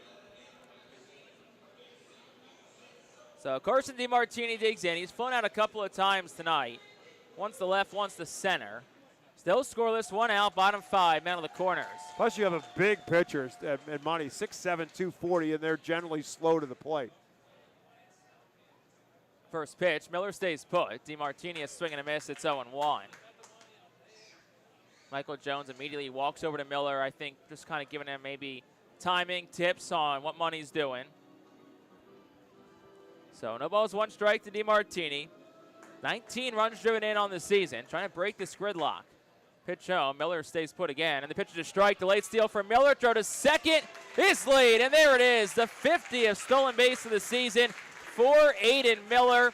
The first time a Fightin' Phil has stolen 50 bags in a season since 1987. How about that for Aiden Miller? And that was the very definition of a delayed steal by Aiden Miller. He took off well after the pitch was delivered. And that's when it helps to have the left-hand hitter and DiMartini at the plate. It kind of shields Ethan Anderson from seeing him take off. Next pitch, DiMartini is swinging a miss. Ball in the dirt, and the catcher can't find it, and Anderson's throw to first is in time, though. All the other runners have to stay put. 8th strikeout for Money, and that'll bring Felix Reyes to the plate. Yeah, you get to bring the infield in as well with the second runners at second and third. So missed opportunity there for DiMartini as he can't make contact, and that means now we got 2 outs in the inning with Reyes coming up. But Money's bared down pretty well with runners in scoring position, and the strikeout totals have really jumped up. Obviously, he struck out the side in the 4th, but now, as Jake said, he's up to 8 strikeouts now in this ballgame. So that'll bring Felix Reyes to the plate. Reyes already a double in tonight's ballgame. 1 for 2 overall. He struck out his last time up. And the next pitch is swung on, and it's fouled straight down. It's 0-1.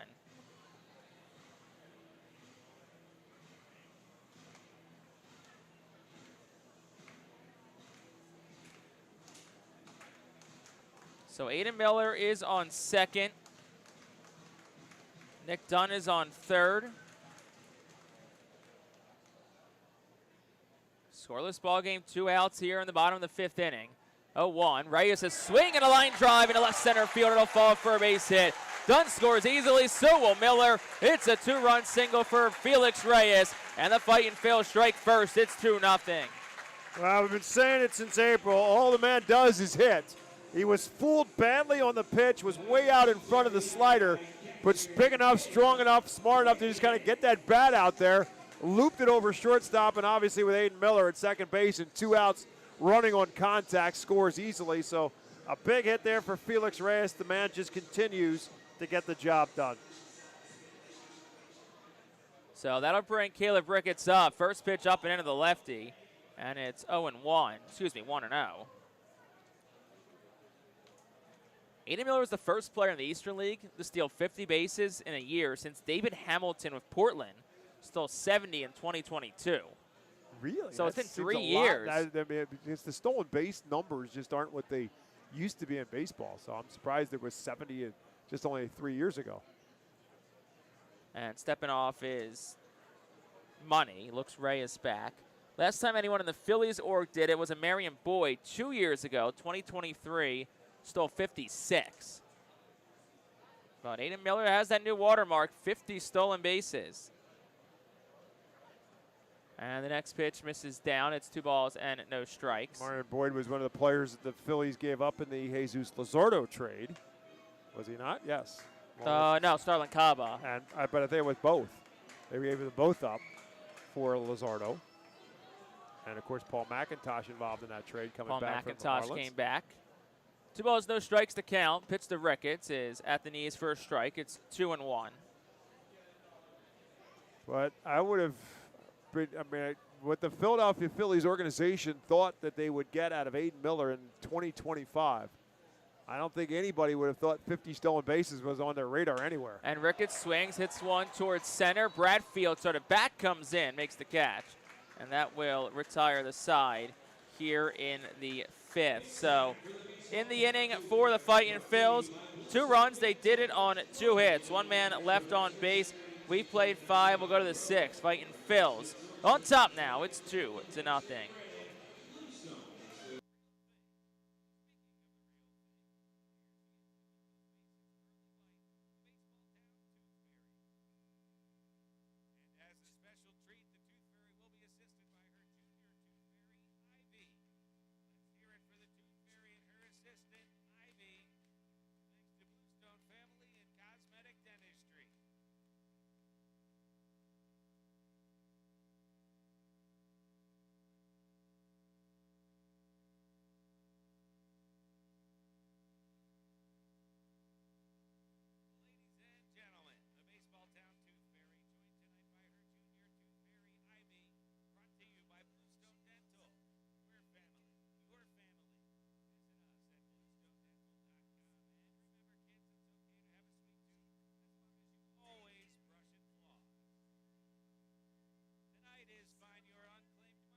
Established in 1928, the Manor Golf Club is one of the oldest public courses in eastern PA, located between Philadelphia, Lancaster, and Allentown in Sinking Spring. It offers a true test of golf and a championship-style course. Visit themanorgolfclub.com for more info. So top half of the 6th inning, and Fightin' Phils on top 2-0. SD Benzone Jimenez is back out for the Phils, and Brandon Butterworth, the first and he'll face, and Bob Menace has looked good tonight. He really has. He's been in control throughout this ball game. Again, he's given up 3 hits, and none of them have really been well-hit balls. Well-placed balls, yes. Well-hit balls, not necessarily. First pitch to Butterworth, ground ball towards the middle. It'll leak through for a leadoff single for Brandon Butterworth, and that'll bring Enrique Bradfield Jr. to the plate.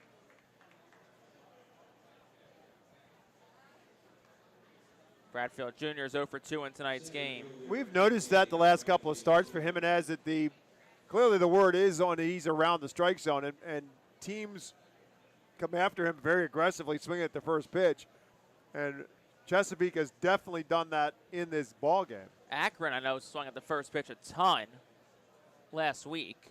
But First pitch to Bradfield to ball 1-0. He got the leadoff hitter out in the second and in the third on one pitch, and Butterworth swings at the first pitch he sees here, but he gets it through for a base hit. So that certainly helps your pitch count when you get those one pitch, one out at bats. 1 ball, no strikes. The count here to Enrique Bradfield Jr. First strike as he swings at it. It's 1-1. So Bradfield 0 for 2 tonight. Had a good homestand. 324 over the 2 weeks. Couple of doubles. Homered. 6 runs driven in. That homestand pretty much lined up for when Bradfield came off the injury list on August 12th. 1-1. Squares the bunt and gets it down foul. Good thing he did. Bradfield, one of the fastest players in all of baseball. Formerly a Vanderbilt Commodore was Enrique Bradfield Jr. The 17th overall pick by the Orioles in 2023. Next pitch home is inside. 2 balls and 2 strikes. Just the 46th game, though, this season for Bradfield. He has missed a combined 53 games due to multiple hamstring injuries, which that's kind of always that thing with faster guys, that it's the hamstrings always snag sometimes. 2-2 is a tapper right back to Jimenez. He'll field, flip to first. It's in time. Put out goes 1-3. Butterworth up to second. So, in essence, it's like a bunt, except he doesn't get credit for the sacrifice. And that'll bring Austin over onto the plate. Yeah, it's pretty much what it was, is a swinging bunt. And Jimenez made the right play, made the right decision. Obviously, Caleb Ricketts, no doubt, calling out to him, just get the play, get the out at first base.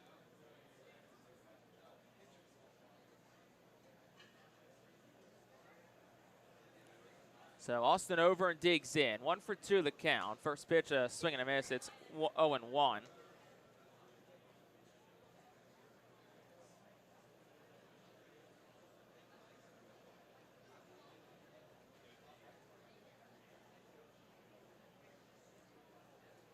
So 0-1 the count here to Overn. 1 for 2 in tonight's ball game. Next pitch, a swing and a miss. It's 0-2.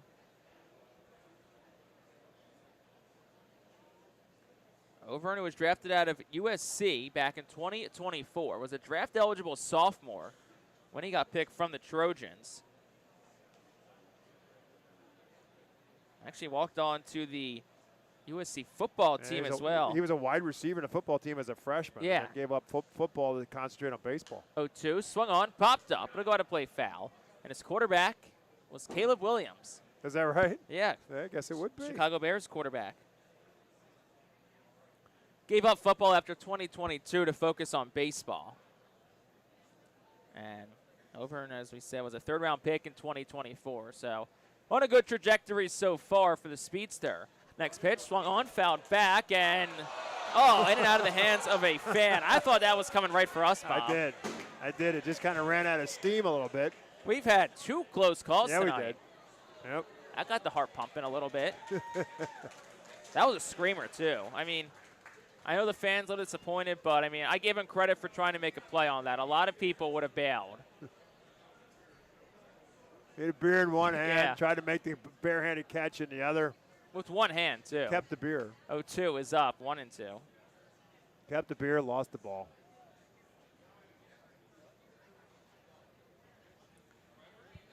So 1 ball, 2 strikes to Austin Overn. 1 out, top of the 6th inning. Fightin Phillies on top 2-0. And the pitch home is swung on and lifted foul. Out of play down the left field line.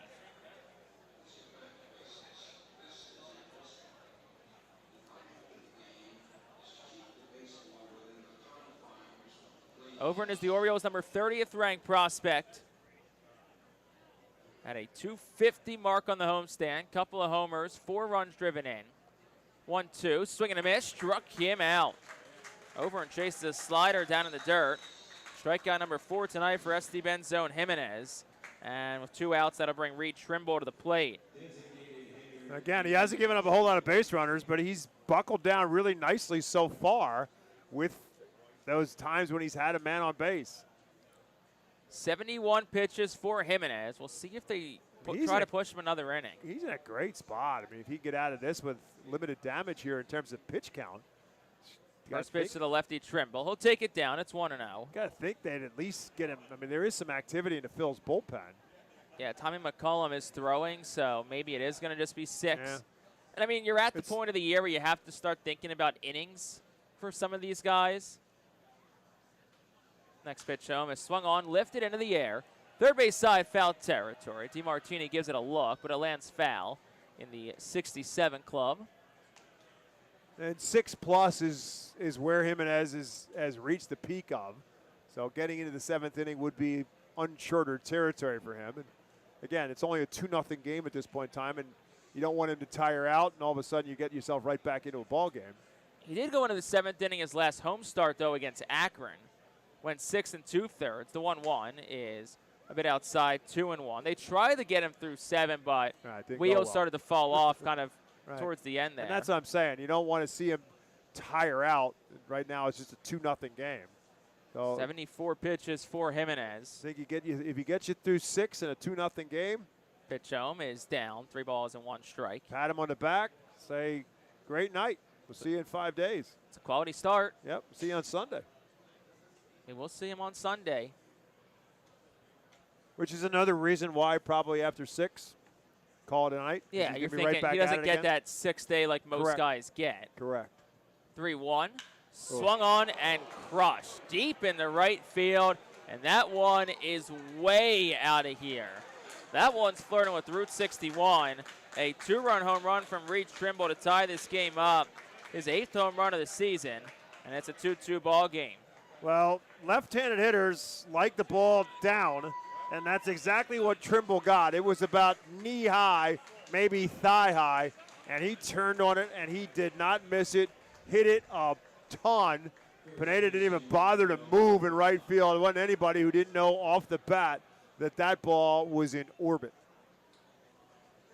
So Reading scored 2 last inning, and the Baysox have responded with 2 of their own. First pitch to Adam Retzbach is a foul ball. It's 0-1. 9th home run surrendered for Jimenez now on the year. Fightin Phil's pitching did not give up a single home run on the road in Altoona last week. The last home run that was allowed was a Ralphie Velasquez home run in the 3rd inning of Sunday, August 17th game against Akron. So 9 days between home runs allowed by Reading's pitching staff, which is, honestly, that's really impressive. You'll take that. No, Velasquez had enough home runs in that series for make up for everybody. He had 4 home runs in that series. 0-2 is swung on and popped up. Foul territory behind the plate. Ricketts off of the mask under it to make the catch. And that will retire the side in the 6th. But Chesapeake, 2 runs, 2 hits, none left. We have played 5.5 on to the bottom of the 6th inning. Fightin Phil's and Baysox tied at 2.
Bottom half of the 6th inning, 2-2 ball game as the Baysox tied it up in the top half of the frame.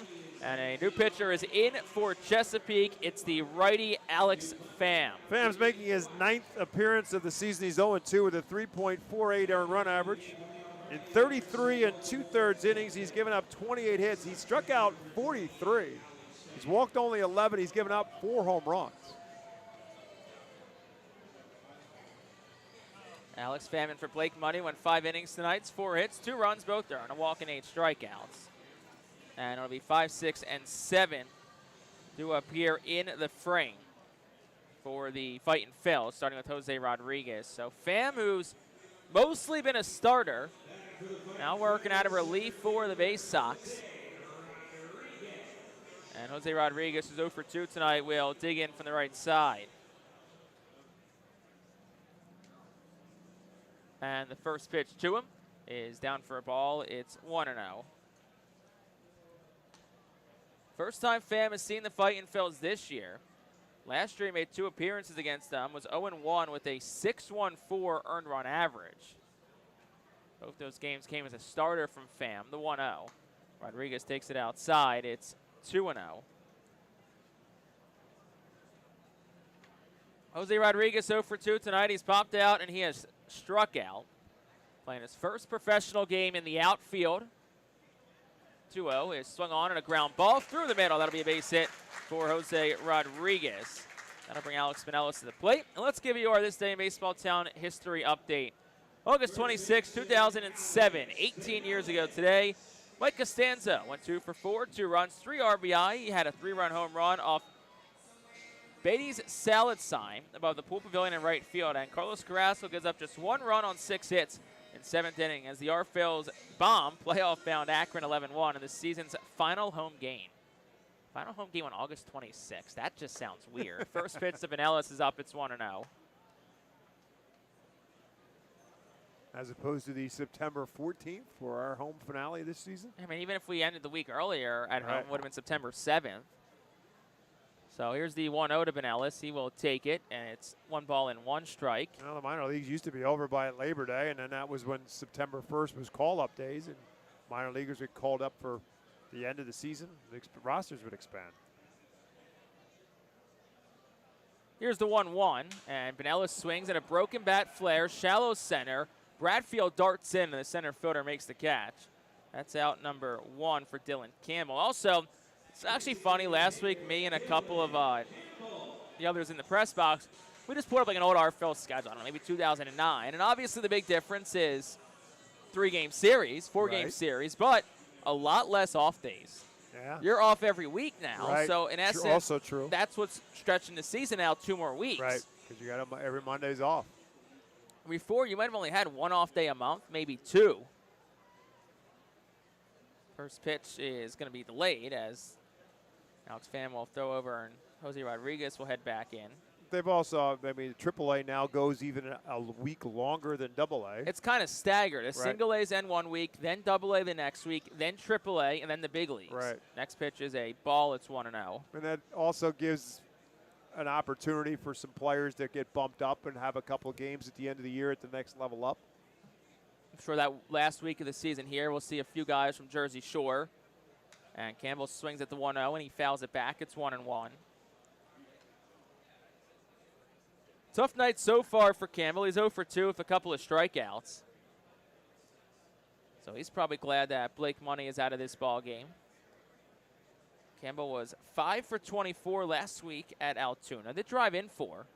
The 1-1 is taken down, 2 balls and a strike.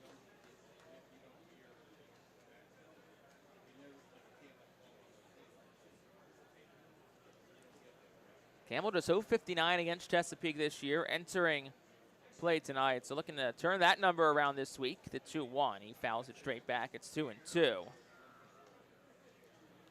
Jose Rodriguez on first. 2-2 ball game, bottom half of the 6th inning.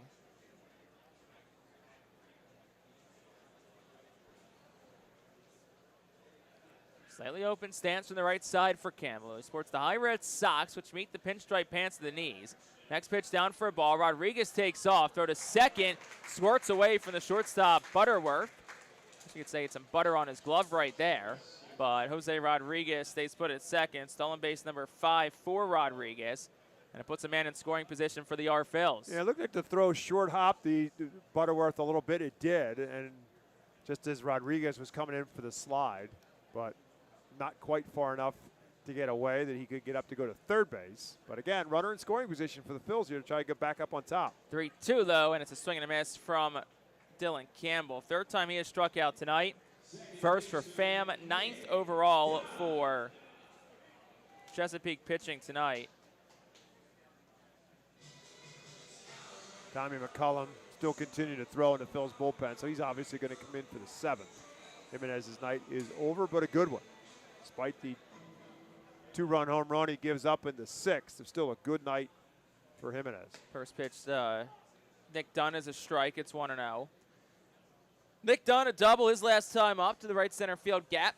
I'll certainly take another base hit here from Dunn with the runner on second base and Jose Rodriguez. 0-1. Swing and a miss. It's 0-2.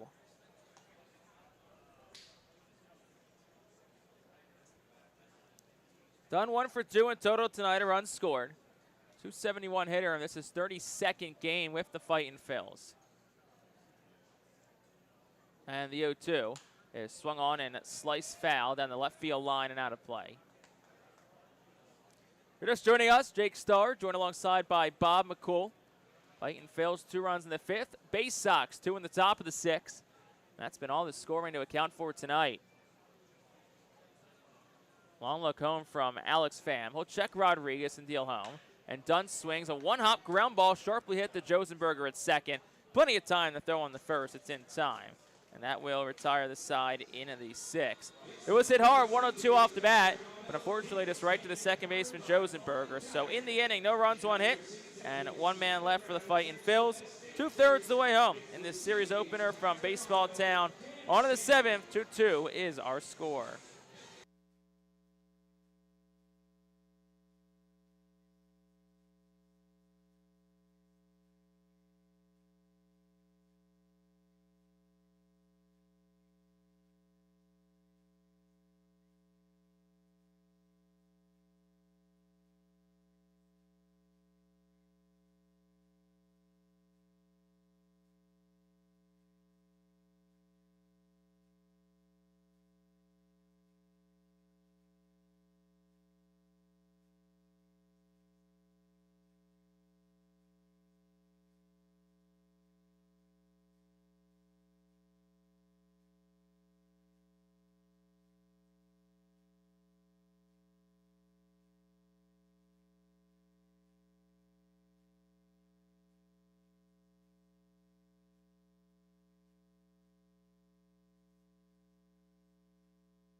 The top of the 7th inning is presented by White Star Travel, the official group sponsor of the Reading Fightin' Phils. Visit whitestartours.com for more. New pitcher in for the Phils here in a 2-2 ball game. It's the righty, Tommy McCullum. McCullum making his 32nd appearance of the season. He's 0-3 with a 3.03 earned run average. He's kind of run into the scuffles of late. He's blown 3 saves now on the year, 8 saves in 11 opportunities. Coming in here in the 7th, 38 2/3 innings pitched. He's given up just 31 hits, 41 strikeouts, and he's only walked 9. So Ethan Anderson will be the first batter that he'll face here in the first pitch home. Misses up for a ball. It's 1-0. Ethan Anderson 0 for 2 in tonight's ball game. He struck out his last time up. Flew out the left back in the 2nd inning. And the next pitch is swung on, and it's popped out of play foul. It's 1-1.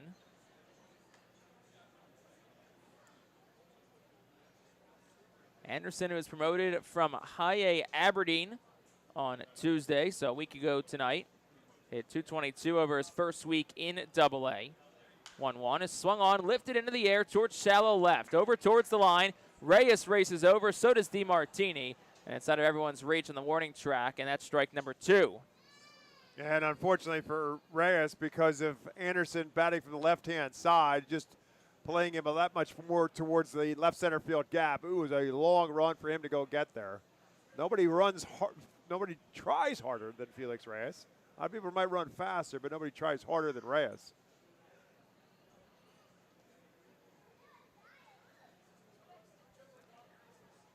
So 1 ball and 2 strikes here. The count to Ethan Anderson. He's got hits in his last 4.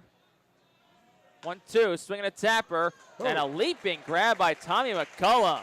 That was destined for the second baseman Dunn, but Tommy McCullum says, nope, I'll take care of that myself. 1-3 goes to put out. Here's Max Wagner. Yeah, I wouldn't say that Tommy McCullum is out there for his athleticism, but he did make a nice play there, springing off the mound to go get that ball. Because if he doesn't get that, it's going to be a tough play for Don.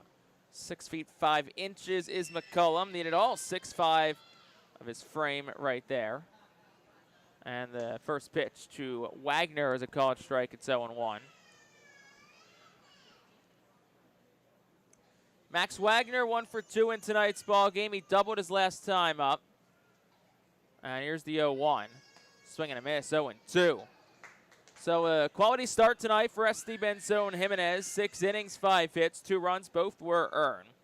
Did not walk anyone, struck out 4. The only mistake, the 2-run home run by Reed Trimble back in the 6th. And the 0-2 is just off the outside part of the plate. It's a ball and 2 strikes. So this game's solely in the hands of the bullpen. Neither starter can be credited with a win or loss. The 1-2. That one misses down 2-2 on a changeup from Tommy McCullum.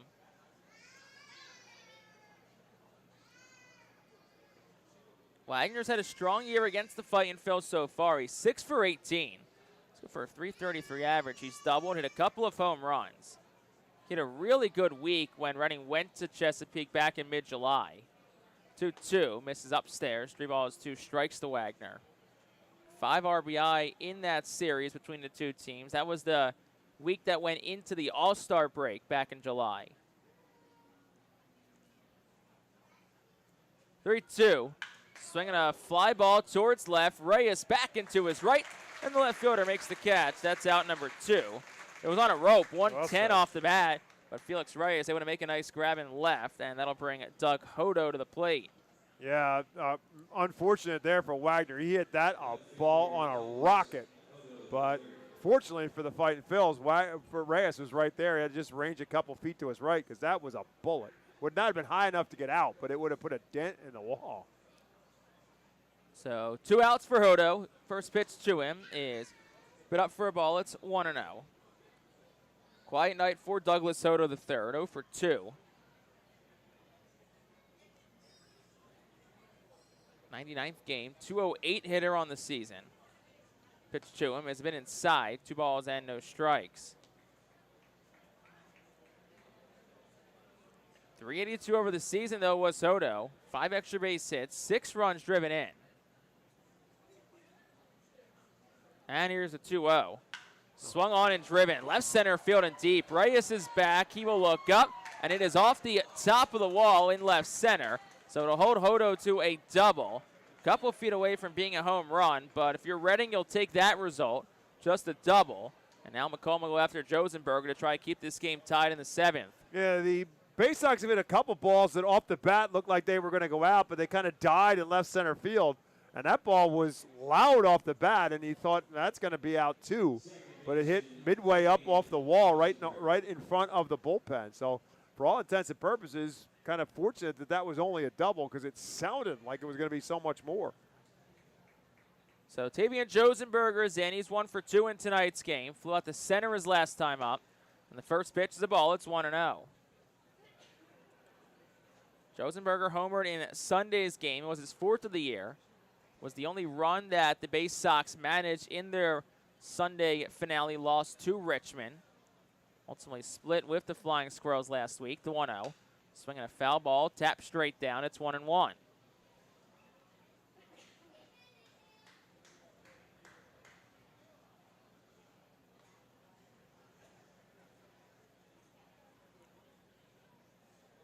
Josenberger overall 195 hitter. This is 57th game.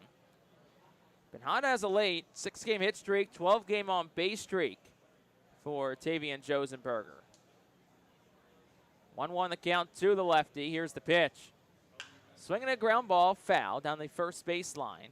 Kicks off the sidewall, and it's 1 ball and 2 strikes. Josenberger did spend 10 days on the injury list in early August, the 2nd to the 12th.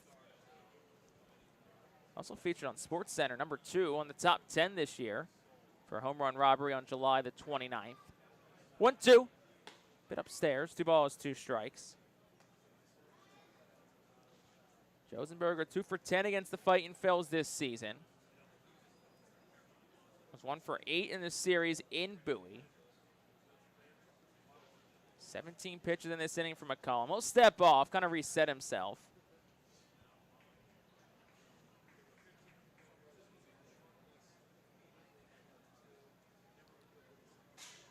Two balls, 2 strikes to count to Tavian Josenberger. Lefty bat against the righty McCollum, fires home. Swing and a miss, struck him out. No runs, 1 hit. 1 man left for the Baysox here in the inning. It's stretch time here at FirstEnergy Stadium. After this on the Fightin Phils Radio Network.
Bottom half of the 7th is brought to you by Swartz Culleton PC. If you or a loved one been injured, get justice.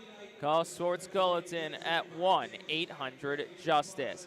So 2-2 ball game in this bottom half of the 7th inning. Alex Pham back out for inning number 2 of work. And he will face 9-1-2 of the Fightin Phils lineup. It'll start with Leandro Pineda as Fightin Phils look to get some more offense here, Bob. Yeah, it's to that point where they've been quiet now for good portions this night. They've gotten men in scoring position. Just only the one time with Felix Reyes having that big hit in the big spot. So had opportunities. Pineda, he swings and he slices it foul 0-1 down the left field line. Big hit, Felix Reyes. Haven't heard those 2 words in a sentence before. 2 more hits tonight for the Eastern League's leading hitter in Felix Reyes. 0-1 to Pineda, misses down. It's a ball and a strike. It really, I mean, that is such an amazing story. What he has done at 2025 is, to me, been flat out so impressive. Again, beginning of this season, he was nowhere really in the charts of anybody. He didn't even start the year in Reading. He stayed down at the complex. 1-1, Pineda swinging a tapper foul to the first base side. It's 1-2. I mean, I'd be hard-pressed if you put anybody on a truth meter as to what the expectations was for Felix Reyes. He'd be an extra outfielder here in Reading, maybe play once or twice a week at best. He has forced his way into the lineup early on in the season. That's the thing. Early on, he wasn't playing. He was maybe playing 2 or 3 days a week. Correct. But he just kept getting hits every time he played. 1-2. Pineda, check swing foul straight back. It stays 1-2. Because that was the thing early on. It's just they didn't know really where to put him. Mendez was playing left. Pineda was in right. You kind of had Keaton Anthony at first. Right. You had McIntosh. You had Ricketts. They're going to be one of them going to be catching McIntosh to be the DH. 1-2 is down, 2-2. And look, I remember I think I asked Al, maybe it was late May. It's like, how do you keep him out of the lineup? And he said it's incredibly difficult, but he's forced your hand at this point. He's going to play every single day. 2-2. Pineda swings, hits one in the air, out towards straightaway center. A couple of steps to his right is Enrique Bradfield Jr., who makes the catch. That's out number 1. And that'll bring Aiden Miller to the plate. And what you liked about Felix Reyes early on is he hit the ball hard. And it was a team that was struggling to score runs. And it was like, why not get his name in the lineup? Why not? He's one of the few guys who is making consistent contact, hitting the ball hard. Good things happen when you hit the ball hard. And then he just kept hitting. And making himself, okay, now he's a 300 hitter. Now he's a 330 hitter. Aiden Miller takes the first pitch for a ball. It's 1-0. Miller, a couple of strikeouts, a walk and a run scored tonight. Also a stolen base, was the 50th stolen base in the season for Aiden Miller. 1-0, big swing and a miss. It's a ball and a strike. Andrew Walling up and throwing in the Reading bullpen currently, so looks like he'll get the top of the 8th inning in this 2-2 ball game in the 7th currently. 1-1. Miller swings and he pops it up, shallow right. Out goes Josenberger, the second baseman, onto the grass. He'll make the catch. That's out number 2, and that'll bring Carson DiMartini to the plate.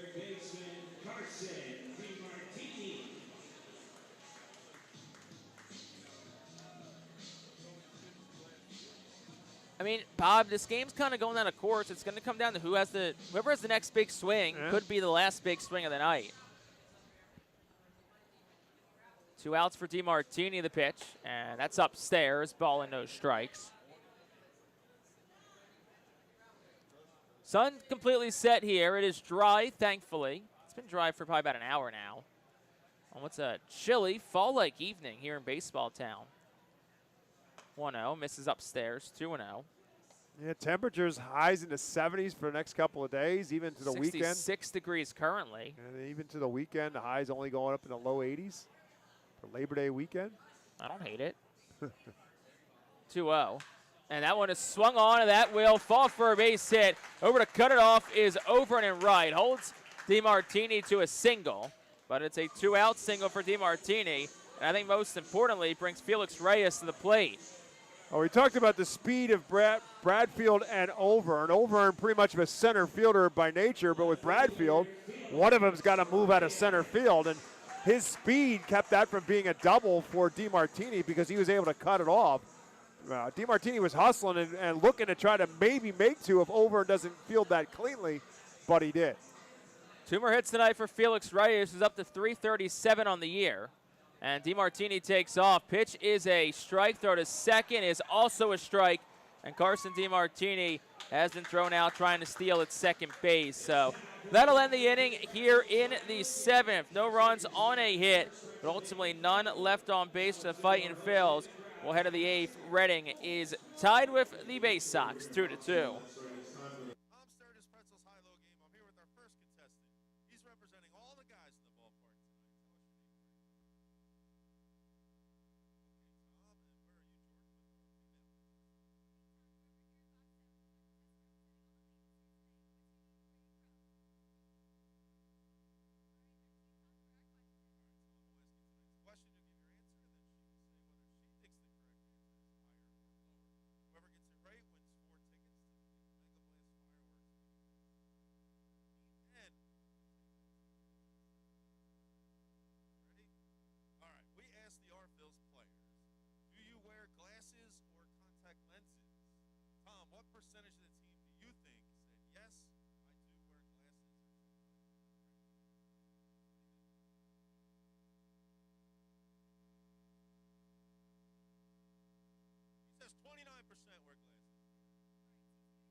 We go to the top half of the 8th inning, 2-2 ball game between Reading and Chesapeake. And to take over the play-by-play and also tell you about the new pitcher, Andrew Walling. It's Bob McCool. Walling making his 34th appearance of the season. He's 2-4 with a 4.38 earned run average.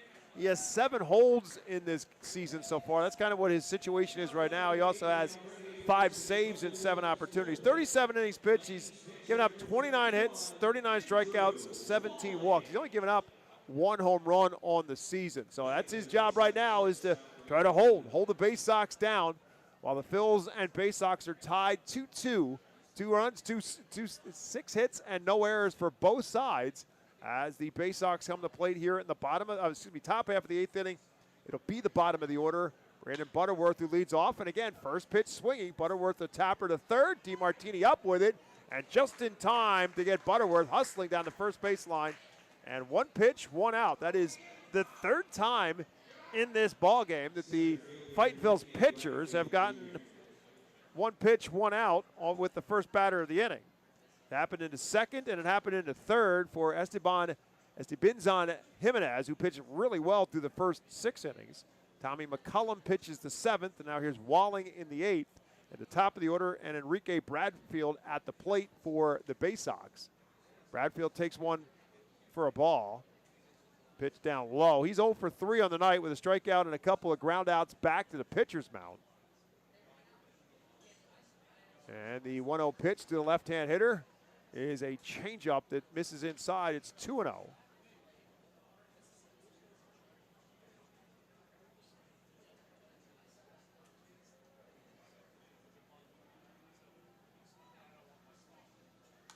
And a check swing fouled straight back to the backstop.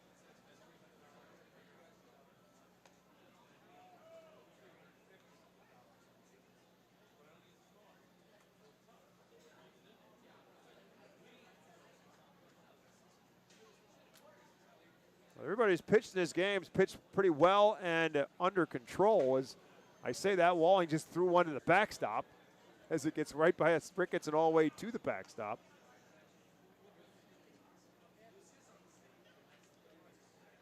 So it's 3 balls and a strike to Bradfield. Again, a guy you got to keep off the base paths because his threat to steal. Outstanding wheels. And it's 3 balls and a strike to him. And this one's lifted into shallow left field. Reyes will drift over towards the foul line, and just at the foul line will make the catch for out number 2. I mean, look, got to give the Phillies pitching tonight credit. It's done well. It's worked out of a little bit of jams, but nothing too substantial. And, I mean, Jimenez, like I said, it was one mistake, really was the only damage tonight done by the Baysox. They have struck out a combined 5 so far and have not walked a batter with 2 outs here in the 8th. And Austin Overn bats. He was safe on a bunt base hit back in the 4th inning and a couple of strikeouts around it. First pitch to him from Walling is down low for a ball. Subway is a proud 2025 Fight Phil's team feed partner, offering sustainable, locally sourced ingredients and fresh, high-quality food at affordable prices. And this one right back up the middle, right past Walling and into center field for a base hit. Austin Overn with his 2nd hit of the game, the 7th hit of the night for the Baysox. He's a 2-out base runner. Looking at the replay on MLB TV. Yeah, I mean, that's 103 coming back at you if you're Walling. Not the worst thing to get out of the way of that one. Live to see the next one. And, I mean, they picked off Overn last time. He's very jumpy, very fast twitch on the bases, so got to keep an eye on him. Now, I think there being a lefty out there probably will help be to the Phillies' advantage. Subway has locations throughout Berks County, including 1193 Berkshire Boulevard. Oh, we're missing. Subway combines fast, friendly service with made-to-order options. Visit Subway.com. Find a location or place an order today at Subway. Eat fresh. So here's Trimble, who had the 2-run towering home run. That from the left-hand side. Switch hitter now batting right-handed against Walling. With Overn, good-sized lead off of first, and the first pitch to Trimble's down low for a ball. Trimble with his 14th home run of the season back in the 6th inning off of Jimenez. 2-run home run gives him 55 RBIs on the year. Excuse me, it was his 8th home run of the year and his 23rd RBI of the year. And that one is over for a called strike to Trimble. So it's 1 ball and 1 strike. Trimble hitting at .234 when this game began. Now 1 for 3 with that 2-run homer.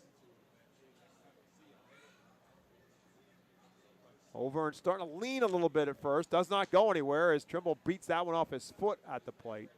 So whatever that jumping around thing that Overn tried to do the last time and got picked off, perhaps they've decided maybe that wasn't such a great idea. Again, he kind of jumped off the base and tried to almost get like a running start. And he got away with it the one time when the Phils did not attempt to pick him off. And the second time, they got it. So we'll see where he goes here. He had 43 stolen bases in Aberdeen before his promotion. 14 more stolen bases as a Baysox. 2-2 pitch. He's inside. It's 3-2. Squirts out of the glove of Ricketts, but not far enough for Overn to advance. So it's 3 balls and 2 strikes now to the batter, Reed Trimble. Adam Retzbach, the on-deck circle for Chesapeake, if Trimble can reach with 2 outs. 3-2 count on Trimble. So over and will be off on this pitch regardless, as it's beaten foul on the third baseline.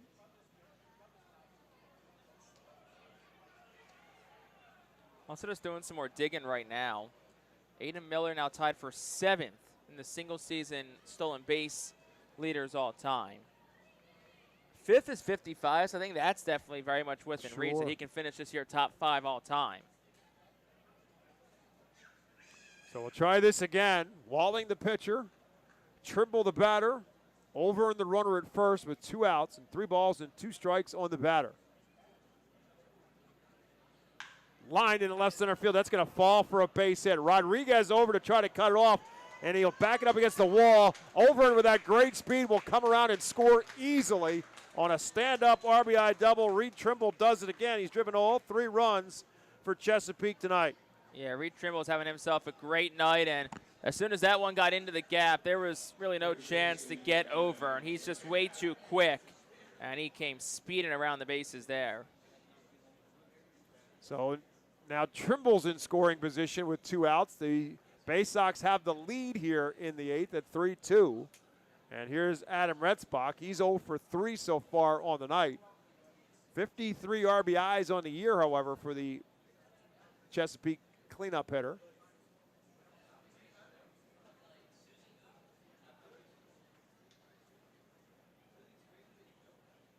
First pitch, swing and a miss.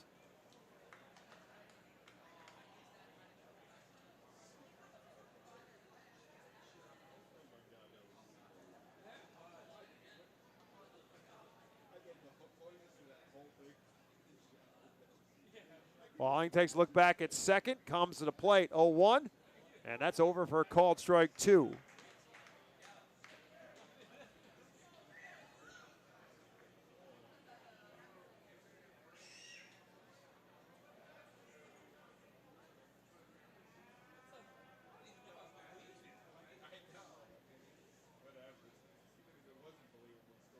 Oh-2 is lifted foul straight back behind home plate as Retzbach stays alive. Philadelphia Phillies have taken a lead in the game at Citi Field on a 2-run single by Bryce Harper in the top half of the 5th. Made it a 2-0 game. Mets have come back to get a run so far here in the bottom of the 5th against Jesus Luzardo. Still batting with second runners at second and third and nobody out in the bottom half of the 5th. 0-2 pitch to Retzbach in the dirt. Ricketts with the block keeps Trimble at second base. We're in the top of the 8th, and Chesapeake has scored to take a lead at 3-2.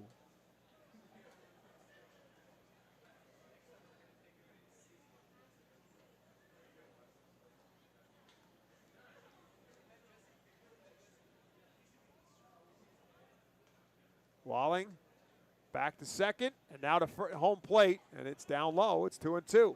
Yeah, trying to get Retzbach the chase of a slider. Not a bad pitch there. And a 1-ball, 2-strike count at all.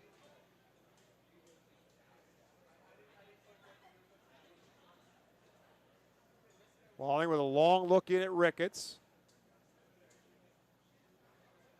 And comes to the plate 2-2. A swing and a miss. D-Reich 3. And that'll do it for the Baysox here in the 8th inning. But they do some damage. They put a run across. They did it with two hits and no errors, and they leave 1 man left on base. After 7.5, it's Chesapeake 3, Reading 2.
We head to the bottom half of the 8th, and the Alberta University Golden Wolves call the bullpen. We'll bring in a lefty for the Baysox now. It's Micah Ashman. Micah Ashman making his 8th appearance with the Baysox. 0-1 record. Does have a save. And as many opportunities, 9 innings pitched, 5 hits allowed. No homers, 2 walks, 13 strikeouts.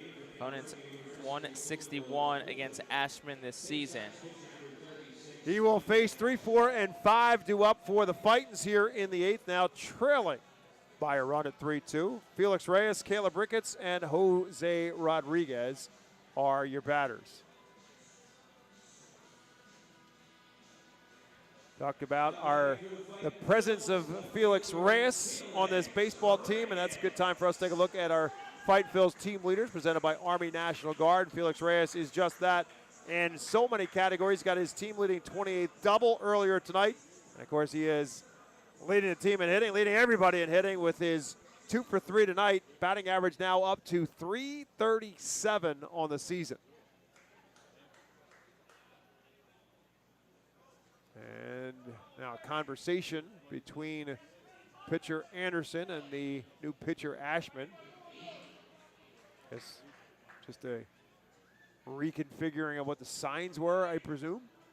Ashman, who started this year in the Tiger system with High A West Michigan, promoted to Erie on July the 21st, made 2 appearances with Erie, and then was traded to the Orioles from the Tigers in the deal that sent Charlie Morton from Baltimore to Detroit at the deadline. So made 2 outings with Erie, and then it was off to Chesapeake, where actually faced Erie 2 weeks ago in Chesapeake. There was a lot of, funny to see you here. Long time no see. So the tall lefty goes to work against Reyes. And first pitch is outside. Reyes doubled in the first, 2-run single in the 5th. Struck out in between his 47th and 48th RBIs. Gave the Phils a lead in the 5th inning. Baysox have reversed that to their favor here as Reyes loops this one down the first base line, but slicing foul. It's 1 ball and 1 strike. Jesus Luzardo's night in New York is done after the Mets now have the bases loaded and nobody out. They're going to bring Orion Kirkering in to face Pete Alonso. So nail-biting time for the Fightins, or the Philadelphia Phillies in New York, as the pitch to Reyes is over for a called strike 2. It's 1 ball and 2 strikes to Reyes, leading off here in the bottom of the 8th.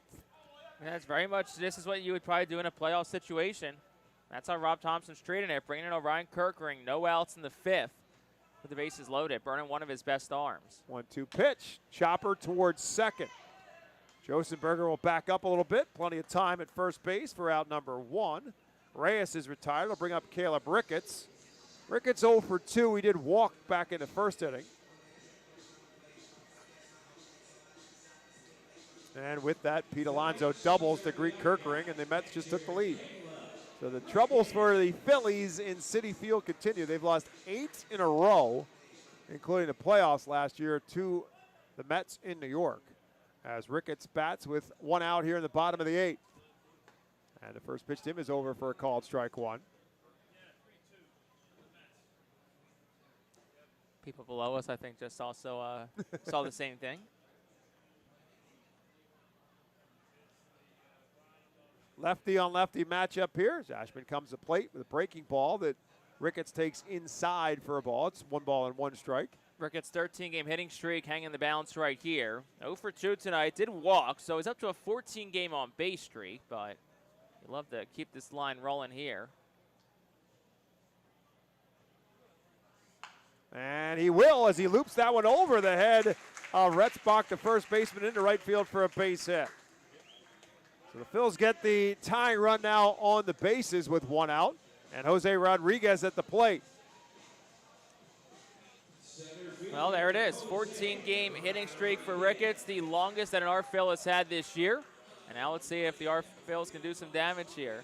Rodriguez 1 for 3, singled his last time up. Action in the Phils bullpen. Actually, double barrel action. Wow, you don't ever see 2 pitchers up at one time anymore. Both righties. And time now called before the pitch clock violation on Ashman. So it's ball 1 now to Rodriguez. So you got Andrew Baker throwing.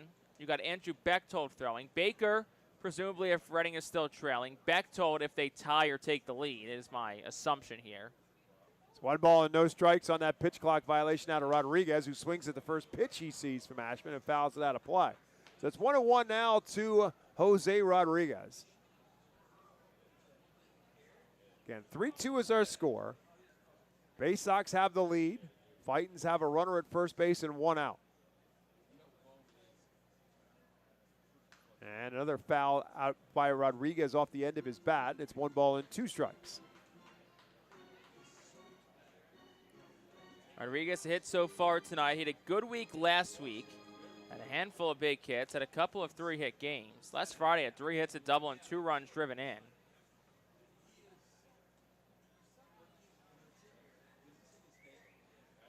Not much of a lead for Ricketts off of first. He's not going anywhere until Rodriguez hits it somewhere. And he fouls another one out of play. So Rodriguez hanging tough with 2 strikes on him. We've talked about this before of Jose Rodriguez, how like he'll come out there, big swing, first swing, then he really does a great job kind of shortening up and just being quick to the baseball the rest of the at-bat. And try it again, 1-2, and he does it again, just fouls it out of play. He does a great job of protecting the plate in these situations. He'll see a lot of pitches and hope to see one he likes a little bit better than the next.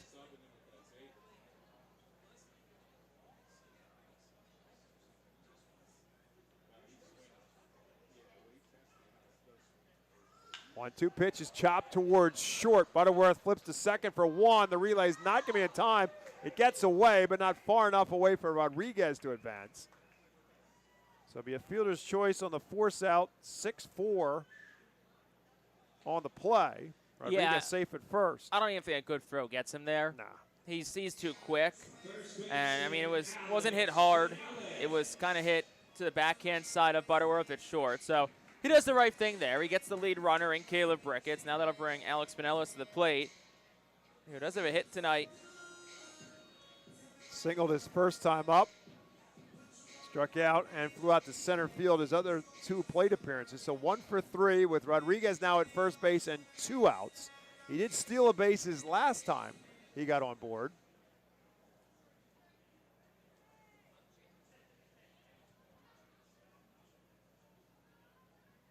And the first pitch to Pinellas is a very late swing on a fastball. Snowballs and a strike.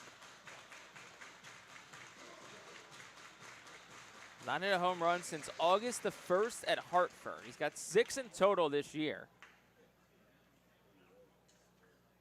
0-1 pitch there for strike 2.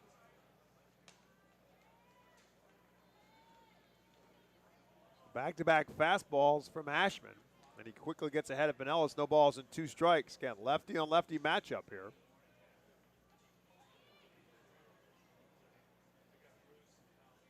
And he gets Pinellas to chase it into dirt for strike 3. And that'll do it for the Phils here in the 8th inning. For Reading, no runs, a hit, no errors, and another one left on base. We've completed 8. It's 3-2, Chesapeake on top.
Tonight's attendance at FirstEnergy Stadium, 3,281. Thanks to our friends at PSECU for presenting tonight's attendance. PSECU is proud to be one of the largest credit unions in Pennsylvania.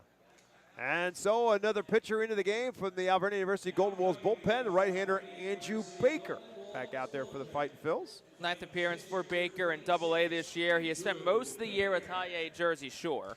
0-1, a 6.75 ERA. 10 2/3 innings pitched, 14 hits allowed, one of which being a home run, 4 walks, 10 strikeouts. Opponent's average is .326. Ethan Anderson will be the first one to face Baker. He'll be followed by Max Wagner and Douglas Hodo. That's the 5, 6, and 7 batters due up for the Baysox here in the top of the 9th, looking to add some insurance runs in a 3-2 ball game. First pitch from Baker on the outside corner for a called strike 1. Baker went 2 scoreless innings at Altoona 4 days ago. Gave up just 1 hit, 2 strikeouts, no walks.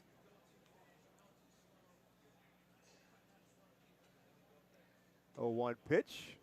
Comes with a slider and misses it down low. Baker, 3 of the 4 outings he's had since returning to Double-A back on August the 13th have been scoreless. This one towards Aiden Miller, right to him at shortstop, and he'll make the play without a problem for out number 1. Brings up Max Wagner, who doubled in 2 plate appearances. 18th double of the year for Wagner.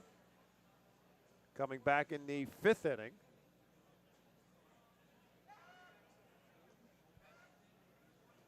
Baker, the 4th pitcher of the night for the Fightin' Phils. I don't see any activity in the Baysox bullpen. Yeah, I was looking at that a little bit ago. So it would appear that Ashman will come back out for the 9th. There are a couple of lefties due up for the Phils in the 9th. First pitch from Baker to Wagner's a called strike 1.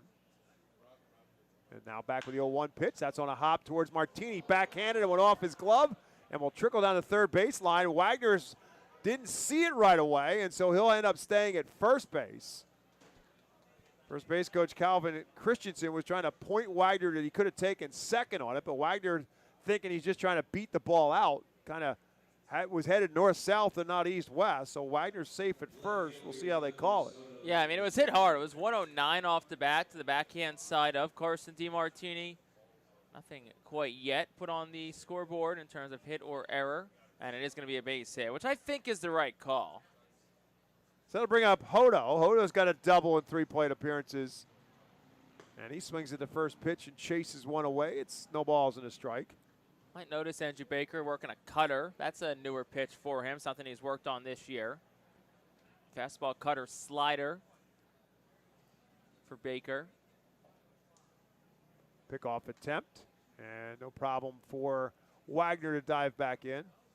Baker 2 seasons ago was nothing but was mostly fire with a curveball. He could top 100 miles an hour on the radar gun on more often on a number of occasions. Had a nasty curveball.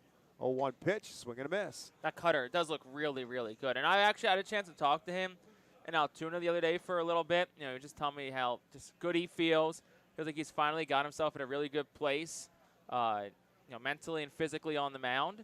And we're talking about that cutter, and he just said it's a new kind of weapon that he has that he's felt really good about.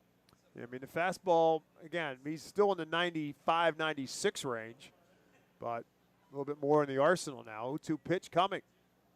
Swing and a miss, strike 3, 98 on that one as he rears back for a little bit more to get the 3rd strike. That's the thing with Baker, right? You're going cutter, you got that curveball slider combination, and then, oh, by the way, I can rear back and still throw 98. So that'll bring up Tavian Hosenberger. Hosenberger 1 for 3 so far in the ballgame. Left-handed hitter facing Baker with 2 outs now here in this 9th inning with a runner at first base in Max Wagner. And the first pitch up high for a ball. I think a pitch like that, though, like that's not a bad miss at all. Like you're maybe, I mean, honestly, that could have been called either way looking at what we have up here. I mean, and again, going back to what we were talking about when he was first here in Reading in 23, the fastball may have had more zip to it, but he didn't always have control of it, and that's what would get him in trouble. 2 balls and a strike, 2 balls and no strikes right now to Josenberger. Wagner takes his lead off of first. Pickoff attempt, he dives back in again.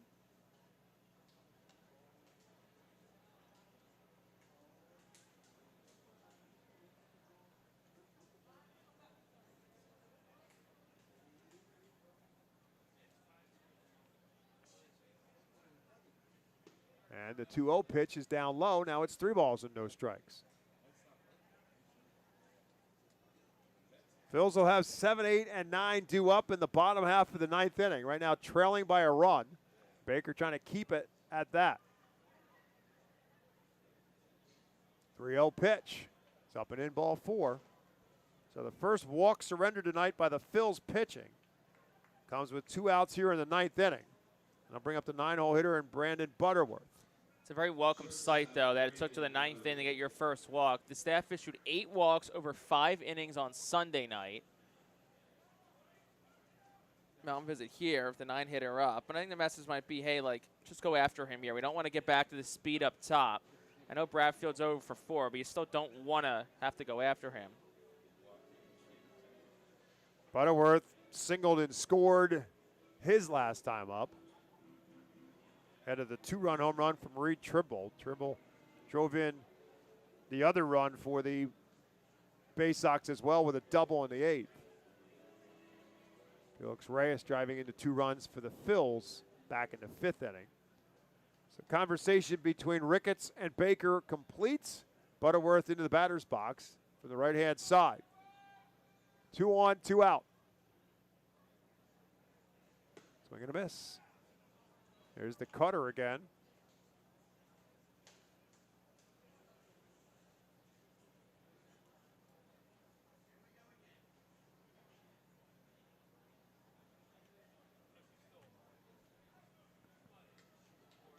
Baker takes a look back to second. Comes 0-1. Way outside. Good block and a backhand stop by Caleb Ricketts to make it count 1 ball and 1 strike.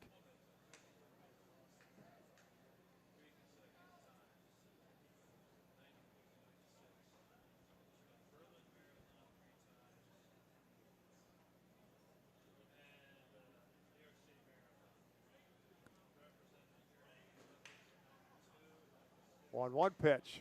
Breaking ball and a good one. There's that cutter again. Yeah, that was a really nice pitch. Yeah. Kind of froze Butterworth. 1 ball and 2 strikes now. Butterworth will call time. 15 pitches in this 9th inning for Andrew Baker.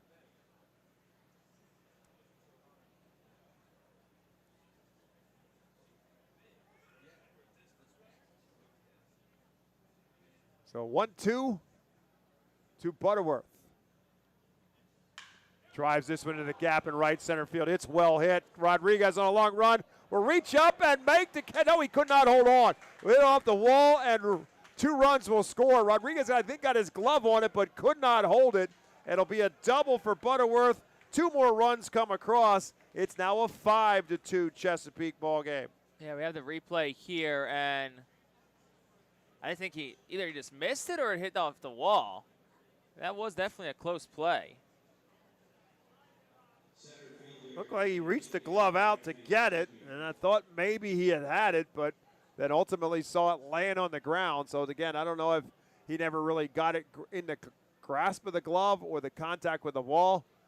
Brought it loose, but it'll be a 2-run double for Butterworth as Wagner and Josenberg both score. And now with Butterworth at second base and Enrique Bradfield at the plate, Andrew Baker trying to limit the damage.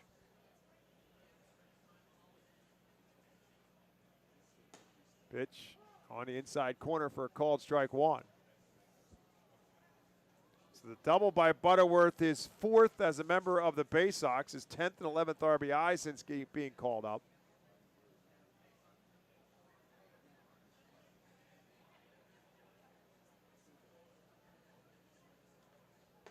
And the 0-1 pitch is over for a called strike 2 to Bradfield.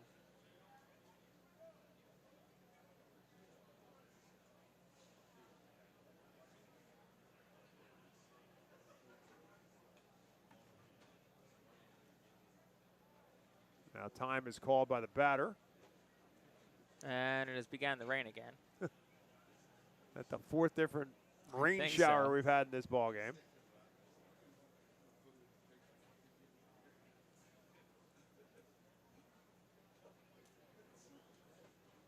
Baker's 0-2 pitch. Just misses up and away. It's 1-2.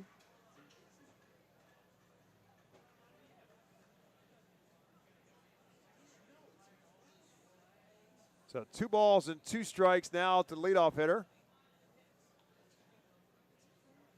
in the Baysox order.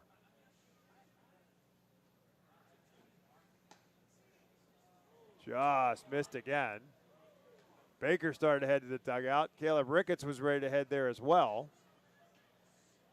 May have been a bit on the outside of the outside corner. So it's 3-2 now.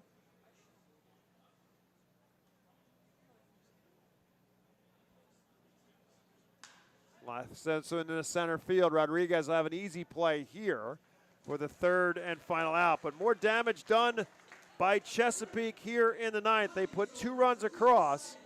They did it on 2 hits. There was no errors and 1 left for the Fightin' Phils. It's rally time at the bottom of the 9th. They trail 5-2.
We head to the bottom of the 9th again. Last chance for the Fightin' Phils. Now they need 3 to tie and 4 to walk it off. And Micah Ashman back out there, as we said, for the 9th inning for the Baysox. After working his way through the 8th inning, giving up just a base hit. So the lefty will face Dylan Campbell, Nick Dunn, and Leandro Pineda. That's what's due up for the Fightins here in the bottom of the 9th inning, unless Al Padrique would decide to make a change for a lefty on righty matchup instead of the lefty on lefty matchup.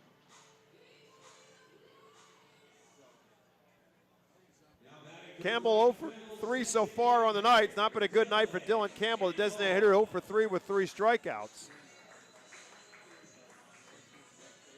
Does have 6 home runs, 19 RBIs on the year since his call up from Jersey Shore.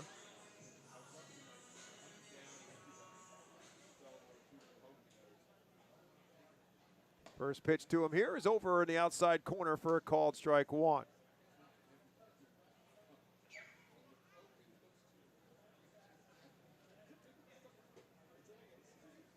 Blake Money started and went 5. Alex Pham then went innings number 6 and 7, trying to get 8 and 9 out of Ashman here as he misses this pitch to Campbell up and away. It's 1 ball and 1 strike.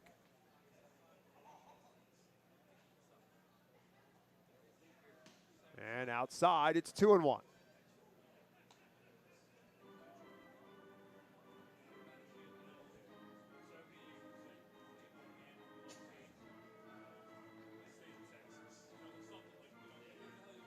Phils with 7 hits so far in this ball game. And a big swing there. Campbell comes up empty.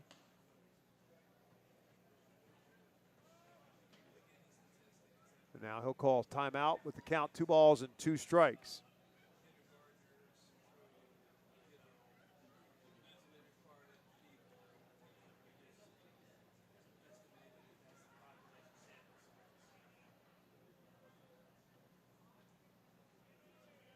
Swing and a miss, and Campbell goes down swinging for the 4th time tonight.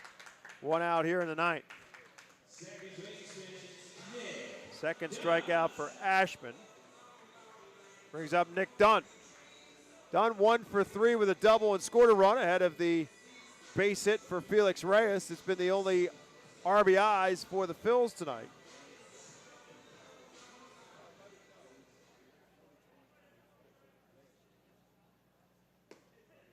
And the first pitch to Dunn is over for a called strike one.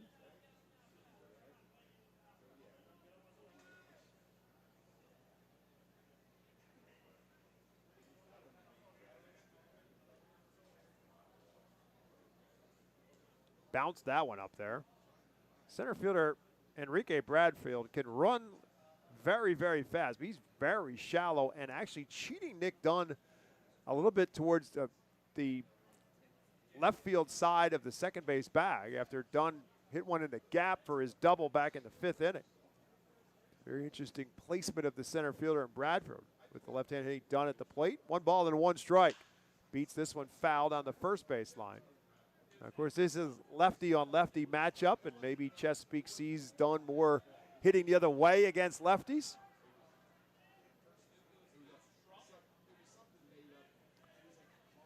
Ashman ahead of him, 1 ball and 2 strikes. Way up high, it's 2-2.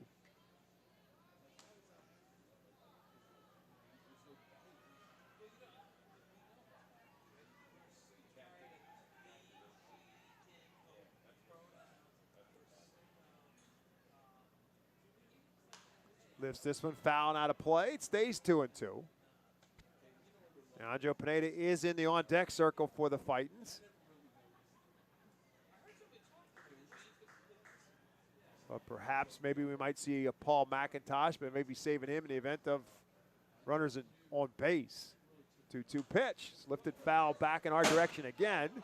A little bit short.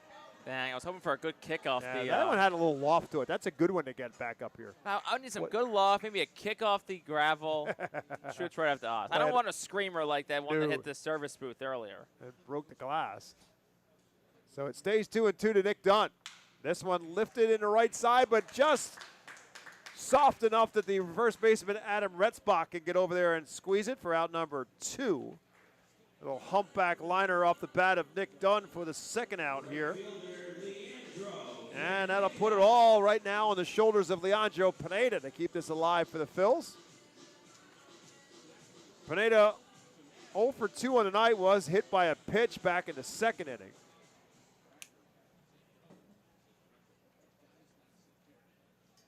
And the first pitch to him was over for a called strike. Invite you to stick around for the White Star Travel post-game show when the final out is recorded on our Reading Fight Phil's radio network. 0-1 pitch to Pineda. Lifts this one foul and again straight back. Our whole area is being peppered except for us tonight. No balls and 2 strikes to Pineda, so the Phil's now down to the last strike.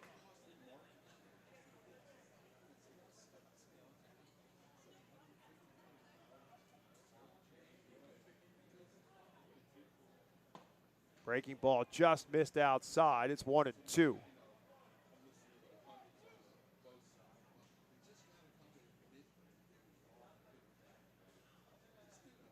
Aiden Miller in the on-deck circle if Pineda can reach.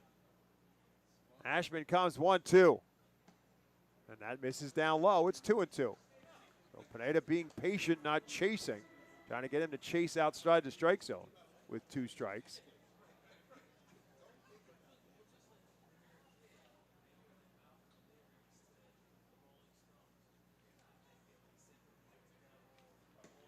And that's over for a called strike 3. And the Phils are retired in order here in the 9th. The 3rd strikeout for Ashman is the final out in the ballgame. No runs, no hits, no errors, and nobody left. And the Chesapeake Baysox take game 1 of this series with a comeback 5-2 victory. We'll take a timeout on the Reading Fightin' Phil's radio network and come back with our post-game show right after this.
Welcome back to FirstEnergy Stadium, and welcome to our postgame show. Tonight's postgame show is presented by White Star Travel, the official group sponsor of the Reading Fight Phils. Visit whitestartours.com for more information. Well, Fightin Phils got out to a lead in this ball game, but unfortunately we're not able to hold on to it. It was only a 2-0 lead, and eventually the Chesapeake Baysox were able to tie up the ball game and then take the lead and push a couple more across in the 9th inning to extend that lead, and they win game 1 of this series by a final score of 5-2. We'll go through all the scoring in this one.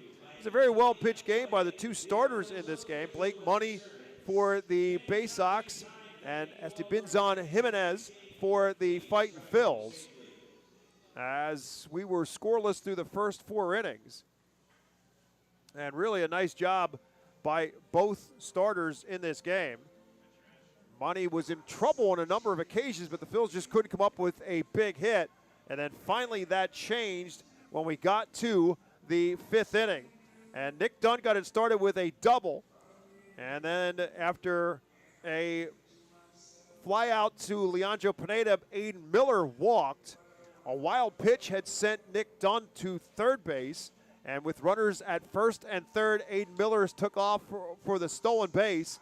He got that stolen base, and it was a milestone at that. It was the 50th stolen base of the season for Aiden Miller. And it also put 2 runners now in scoring position with Dunn at third and Miller at second after Carson DiMartini struck out. Felix Reyes looped a single into left center field for the base hit that scored both Dunn and Miller. And the Phils had taken a lead at 2-0. For Felix Reyes, his 47th and 48th RBI of the year. 2 more hits tonight for Reyes as that batting average continues to climb, and he is at the top of the Eastern League leaderboard in the batting average category. But unfortunately for the Fightin Phils, the lead didn't stick around for long as Brandon Butterworth led off against Jimenez in the 6th inning with a single. Jimenez came back to hit the next 2 batters, but then Reed Trimble hit a bomb up and over the rack train sign in right center field, and may or may not have landed on eventually onto Center Avenue. Whether it did on a clean fly or on a hop, a bomb by Trimble.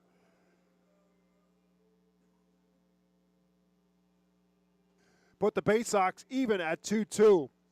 8th home run of the year for Trimble and his 22nd and 23rd RBIs of the year. And as a result, we were tied at 2-2. Jimenez got the final out of the 6th inning. His night was over, but he pitched well. 6 innings, 5 hits, gave up 2 runs, did not walk a batter, and struck out 4.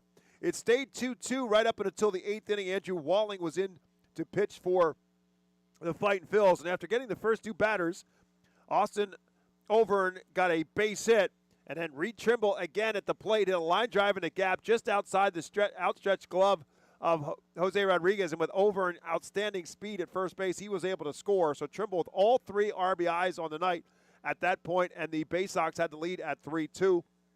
And then they added it on with a couple off of Andrew Baker in the 9th, a single by Max Wagner, a walk to Tavion Josenberger, and then a double from Brandon Butterworth, scored both of them to make it a 5-2 lead. Phils could not get anything in the bottom of the 9th off of Micah Ashman, and the Baysox take the win at 5-2. So that's how this one ends for the Baysox. 5 runs on 10 hits, no errors, 5 men left on base. For the Fightin Phils, 2 runs on 7 hits, no errors, and 7 men left on base. Alex Pham gets the win. He's 1-2. Andrew Walling takes a loss. He is 2-5. Micah Ashman gets his 2nd save of the season. Time of the game, 2 hours and 36 minutes. Played in front of 3,281 here at FirstEnergy Stadium. Game 2 of the series tomorrow night at 6:45. Chuck King will get the ball for the Fightin Phils, and Zach Fruit will get the ball for the Chesapeake Baysox. Again, 6:45 is first pitch tomorrow night right back here in Baseball Town. Fireworks to follow after the ball game over the course of the next couple of nights. And, of course, a Mega Blast firework on Saturday. Tribute to Mickey Mouse as well. big series on the second to last home series for the Fightin Phils here in 2025. They will stay against the Baysox through Sunday. It'll go back out on the road to Hartford and then finish up for the final series of the season in the beginning on September the 9th back here in Baseball Town against Somerset. So the season winding down here in Reading. Last couple chances to see the Reading Fightin Phils before the season comes to an end here in Baseball Town. That's going to do it for our broadcast. A reminder that the manager of the Fightin Phils, Al Padrique, will be our guest tomorrow morning on the WEU Mornings with Mike Keller and myself. 8:05 will be the time. You can listen in at 8:30 a.m. WEU in Reading. You also listen to it anywhere on the Live 365 app. That's probably the easiest way to do it. And listen to Al Padrique, my broadcast partner Jake Starr, will join him as well. Tomorrow morning, 8:05 on 8:30 a.m. WEU in Reading. Speaking of which, the Philadelphia Phillies are on WEU right now, and they now trail the New York Mets, with the Mets coming to the plate in the bottom of the sixth. The Mets winning over the Phillies right now 5-3. So still time left for the Philadelphia Phillies if they can try to come back and try to snap that skid that they have right now against the Mets in Citi Field. So that's on the radio right now on WEU in Reading. So that will do it for our broadcast. Again, from my broadcast partner, Jake Starr.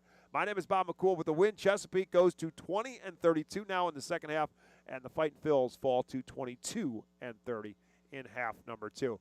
5-2, our final score. Chesapeake wins it. That will do it for our broadcast. Hope to see you back here tomorrow night. Listen to us here beginning at 6:30 with the pregame show. 6:45 is first pitch. And as always, better yet, love to see you here at the ballpark. From Reading, Chesapeake wins it 5-2 over the Fightin Phils. Have a great night, everyone, and thanks for listening.